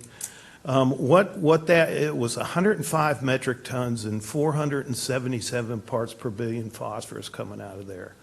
Well, I could tell you, and as Mr. Wagner pointed out, I have worked on that watershed and many of the watersheds north of the lake since 1978, a long time. And when I first started here at the Water Management District, Nubbin Slough was discharging roughly between 900 and 1,000 parts per billion. So, with that said, agree, 477 is still high, but it has come a long way due to the continued evolution of agricultural BMPs in that particular watershed. And now I think we're dealing with a lot of legacy issues. So one of the things, and I've mentioned this before, one of the opportunities that you have is ASR. And I know 10 years ago, we also looked at ASR in coupling with stormwater treatment areas in that particular basin, not only to hydrate those STAs, but also to get some water quality treatment. So I hope that continues to be maybe something as a consideration, especially when you're dealing with 100 metric tons of phosphorus coming out of there. Now, in terms of the Works of the District program, I will say that I supervised that program for many, many, many years at the Water Management District. One of the challenges that we have in there, especially when you go up and start monitoring up into those watersheds, you have the primary system, you have the secondary system, you have the tertiary system. It's when you get to that tertiary system that is extremely flashy in those watersheds. And some of those data points can be very misleading because you get into the situation to where you might only be collecting 1, 2, 3, or 4 samples a year. And that is, if you look at the old Works of the District program, there's a statistical table in the back. You had to have a given number of data points in order to make those statistically significant. So if you didn't have more than that, then it's very difficult to analyze concentration data without the flow. So those are things that we all look forward to working with you and staff and the board as we move forward on the Works of the District program too. So thank you, and happy holidays to everyone.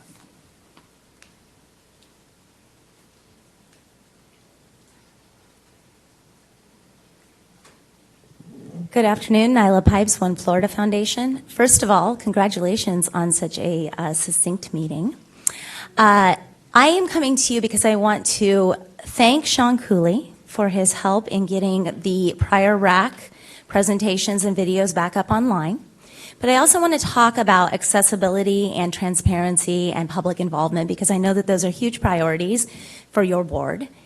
And I want to bring to your attention concerns that are kind of rumbling throughout the public and the various people who utilize the South Florida Water Management District website. And Sean and I actually had a conversation about this earlier this week. There are a lot of places on the website that in recent months, if you go, you end up looking for a specific report or a bit of information that used to be there, and now you're getting a lot of error messages, page 404, not found, those sorts of things. So I just would like to end the year by saying I think we really need to go through that website and make sure that it is absolutely functioning the way that it's supposed to be, and that there aren't missing reports and things that used to be there. That need to be replaced. Along those lines, we also used to be able to just go to a staff directory. It was an alphabetized staff directory. It had everyone here at the district readily available to the public, which I think is a very big deal because our taxpayer dollars do fund this district. And again, it sort of sends an opposite message to people if we're saying we want to be open and transparent and accessible, and instead of increasing accessibility, we're seeing a decrease. So what happens now if you go to contact somebody at the district is you get a fillable form, and oftentimes there seems to be some sort of glitch. You fill it out, you say, okay, this is what I'm looking for, this is the information. You don't get any sort of response, and so then you have to follow back up. So there are some issues, I think, with some of that accessibility, and I think it's sending an opposite message for what you all are trying to do. Not particularly a criticism, just an observation and something I think we need to work on. With that being said, I also would like to thank Dr. Susan Gray for all of her years of hard work here at the district, and to remind everybody that we have some of the best staff in the world working on these issues, and they're housed right here. The best scientists, the best staff, and I am always supportive of that, and I think that you guys do a great job, and I look forward to working with you in the new year. Happy holidays.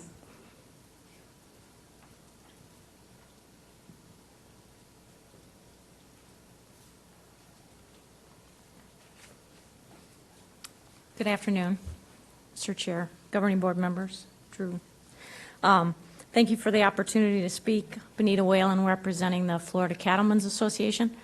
Of course, it's raining, and I left all of my raincoat and umbrella in the car. I planned well, but left it in the car, so that's the way it goes. I do have to thank and recognize Dr. Gray. I did work for her and with her while I was at the agency. It was a pleasure, and I also want to thank one of her staff, Kim Waddell, another quality scientist who's also retiring at the end of this month. A couple things on staff's presentations on water quality and Drew's presentation. I just want to say, like, in the past, when programs had budgetary constraints, water quality monitoring was the first thing to always be cut in any program. I mean, I think Drew can say DEP, the district, that always happened. So it's very, the Cattlemen's Association is very supportive that 4061 is expanding the water quality monitoring, and they want to put the emphasis on water quality monitoring, because some monitoring is not equivalent to other water quality data. Also, just like to mention, the Blue-Green Algae Task Force came out with their final report, and they also said more water quality monitoring is needed in all the subwatersheds, north of the lake, the estuaries, just so we have the best water quality data that we can to have informed decisions. And along with that, they said that definitely more research on performance and legacy phosphorus is needed in these watersheds. So again, we picked the most cost-effective, beneficial solutions in all of the subwatersheds that we all know we need to work on and get water quality improvements in. Some of you have been out to Buck Island Ranch. I know fertilizer came up. I just want to mention, because you heard Dr. Swain and Gene Lawless and Dr. Boughton all say they haven't applied phosphorus fertilizer since the 1980s. And some of those basins and the data that was reported still have higher phosphorus loadings coming from those watersheds. And that's not uncommon for ranch lands in the watershed.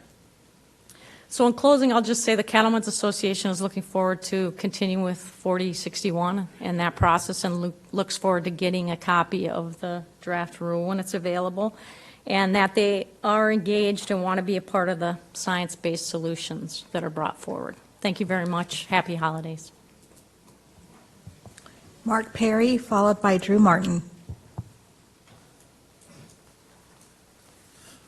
Thank you, Governing Board. Mark Perry, Florida Oceanographic. Just a couple of quick things on the, I got 3.1 inches of rain in my rain gauge in Palm City this morning. It started about 2 a.m. And there were delays coming down. It usually takes me about 35, 40 minutes. It took me about an hour and a half to get here. So I missed public comment in the beginning, and I feel your pain for Ron or anybody stuck in traffic. It was, and it's still raining, so be careful. This was a good year, 2019. The lake, was in good shape, and we were blessed by Mother Nature being cooperative with that. So when we look at our chart from 2019, the lake was at a nice in the beneficial use zone. It got low, but it stayed okay, and there were no discharges to these coastal estuaries, which are, of course, real critical in our book about keeping track of that. I do want to mention that John's slide showed that 50 percentile, that spaghettigram that we look at, you really need to look at just the 50% line because it's 50-50 either way. But it went to about 12.5 feet for the springtime. So if we're still in that zone, we can still cover water supply and flood control and flood protection. I think we'll be okay.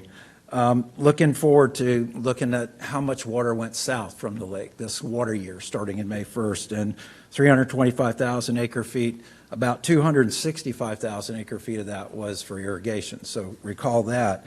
And that's kind of looking where we're going in this near future. And the STA's performance, and I talked to Lawrence about this earlier, is mentioning that the STA has charts about how each STA is doing and flows in and flows out and concentrations. Just add one more column on the end, which would be the total flow into the STAs and the average concentrations that are coming in and going out. And when you look at that, we had a total inflow of 787,000 acre feet. 65,000 of that was from the lake. At an average concentration of 122 parts per billion, with an outflow of an average of 29 parts per billion. So the STAs are performing well. They're doing good, even with those high loads. To mention about his slide 6 was really good about the lake watershed, and as Jackie Thurlow-Lippisch held up the map that was prepared, these are showing all the 9 major subbasins, but the 32 other subbasins within that are where this data comes from. And the data comes from the district's South Florida Environmental Report, Volume 1, which is coming out soon. And that's giving you the total loads. And the average, looking at 166 parts per billion at 442 metric tons, well exceeds the 105 metric tons, of course, that the lake needs. So putting a map in perspective like this, showing how it relates to TMDL, is really important. And lastly, the 40E61 is really good that it's reported about that workshop coming forward, and I look forward to that, and looking forward to how we can integrate monitoring those 750 permits you have north of the lake, and how we can work in the works of the district into 40E61 and really reduce some of that phosphorus and nitrogen coming in. Thank you.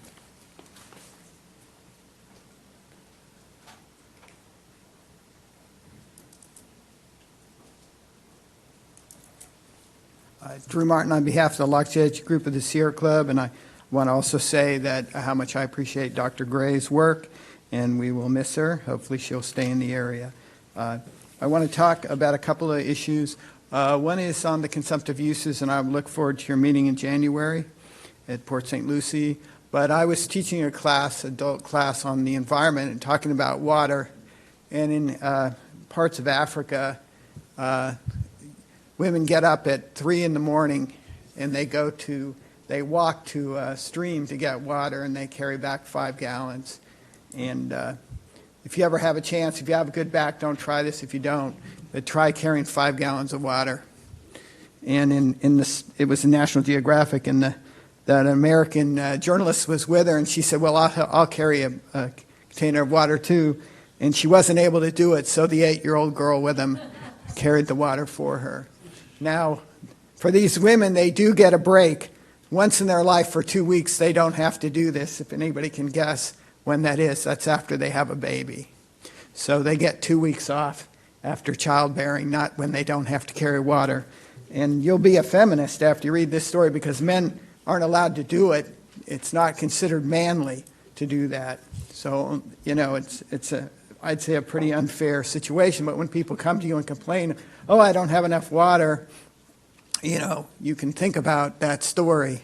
And it's not just Africa and parts of India. People wait for the water truck. So it's, you know, water is a serious issue, and we will probably deal with it more. Now, I come to you, I was on the Palm Beach County Soil and Water Conservation District, which isn't the heavy-hitting organization at the South Florida Water Management District. The only thing we had in common is we didn't get paid either. So that's really the only thing we have in common with the board members here. But my big complaint is constantly overwatering of sod. And I ride a bicycle home, and I have to ride out into the street. I work in Palm Beach because all the sprinklers are on, and obviously they're watering the pavement and watering it every night, and, you know, way beyond the amount of water anyone would ever need. But there's no enforcement because no one is out except for me, and of course I don't enforce it. One night, though, I did go into a hotel, and I went to the clerk and I said, you realize it's absolutely pouring rain, your sprinklers are on. This was a motel.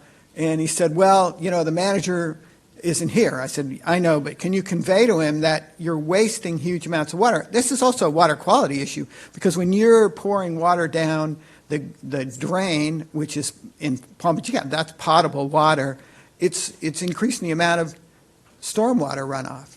And you're talking about treating that. So really, we just have to start having real fines and real teeth in people who are irresponsible at irrigation. Thank you. Thank you. Any more public comment?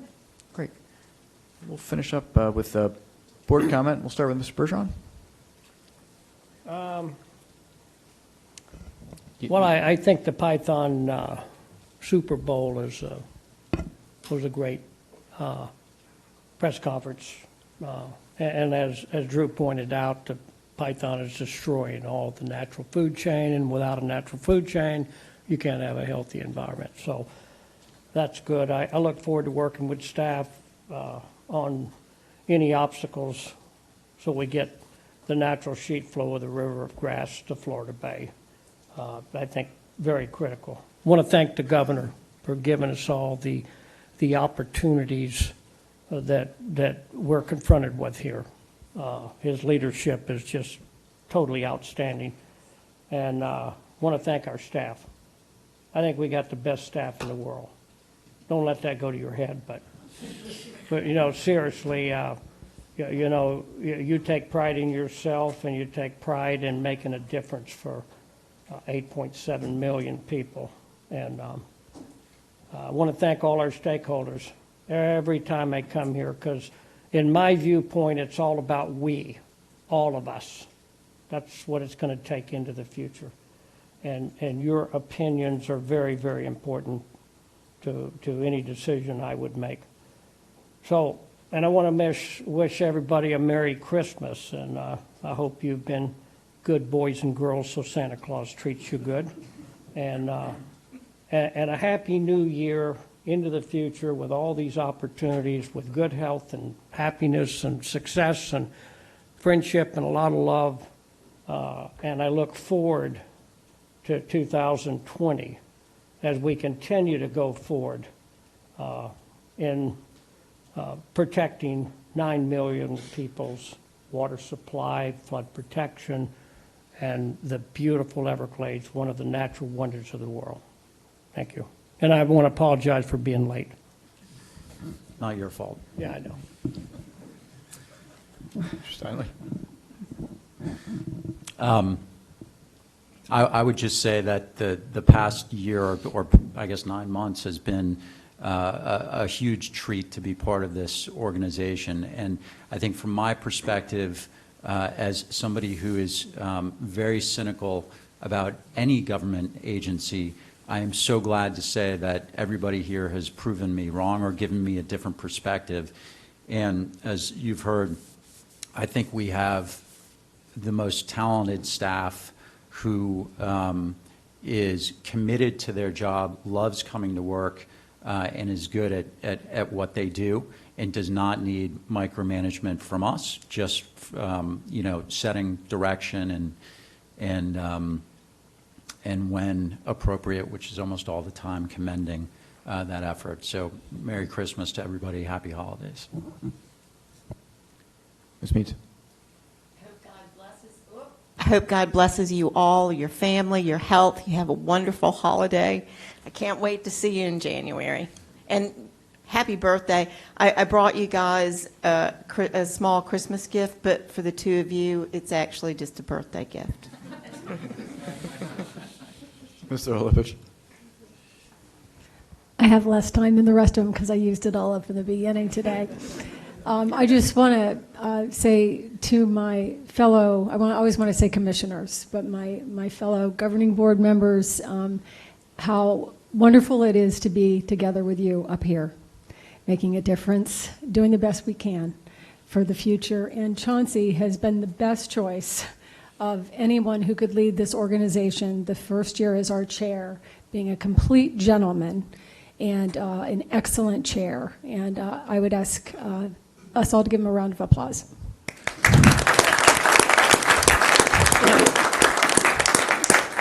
I used to do that to my students, and they'd get under the tables. Yeah. You're never getting time again. All the best to everyone. Thank you. Thanks. Thank you very much, Jackie. Vice Chair Wagner. My holiday gift to you all is not to speak. I do want to wish everybody's and all of you and yours a very happy holidays, a Merry Christmas, a happy Hanukkah, whatever you celebrate, and a very healthy and prosperous New Year. I think that it's really fitting that we end this year with a full board. And here we are, complete now at the end of the year. And it's just been a tremendous experience, and it's a privilege to serve with each and every one of you. And I think that the staff support, to echo my fellow board members' comments, has been tremendous as well. And it's not often that you have the expertise and the professionalism that I find, and I'm sure others have found, when you have a question or you have an elected official that has an issue or something comes up and you need the sound advice from a professional staff member or from Drew himself, and you need to get back in a timely manner. And it's just been a tremendous opportunity to work with the staff and to get the benefit of your knowledge and also the benefit of the stakeholders' knowledge who have been in the fight for years and years and years. And certainly I appreciate that, and I'm looking forward to the new year. Happy holidays to everyone.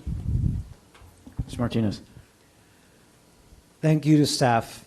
You make our jobs a lot easier. I truly mean it. I know everybody has said it, but it can't be said enough. Thank you to all the stakeholders, those of you that take the time to show us around and educate us. That's very appreciated. And thank you to all my fellow board members. It's been great meeting you all. Sometimes you wish you could get to meet somebody a little bit better, but of course we can't because we're not supposed to like see each other out when we're outside of this place or whatever. But it's been a lot of fun, and I look forward to continue the good work that our great governor has taken leadership and on, and continue making our state a better place than what we found it. Thank you, Mr. Happy Butler. Hanukkah. Merry Christmas. Well, I want to, of course, I'm going to echo several comments that have already been made here today. But I learned from the beginning just how quick these meetings go. And I made a mistake this morning. I didn't have notes made out for my initial opening comments this morning. But I did. I want to recognize and say thank you to Dr. Gray. I've never really formally met Dr. Gray.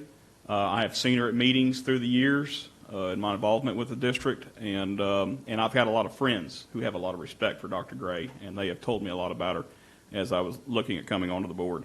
But I wish her the best of luck in retirement. I've got orientation next week. I look forward to meeting more of the staff here at the district, and I've also enjoyed going and looking at the watching the RAC meeting and the technical advisory group meetings that are posted online. I tried to watch them live. I got halfway through and something come up at the barn, and I'd have to put it down.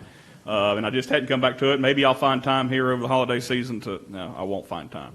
But I appreciate all the help and the advice that people are doing there. Lastly, I'll say Merry Christmas, Happy Holidays, governing board members. I'm happy to be here, and I'm fortunate to serve on such a diverse board. A lot of different ideas, and that's what makes boards great.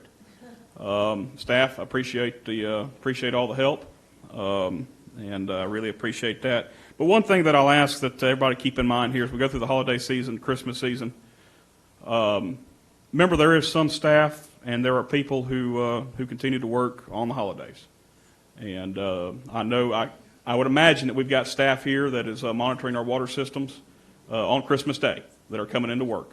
And I'm very appreciative of that, just like at my place where we're milking cows on Christmas Day and Christmas Eve.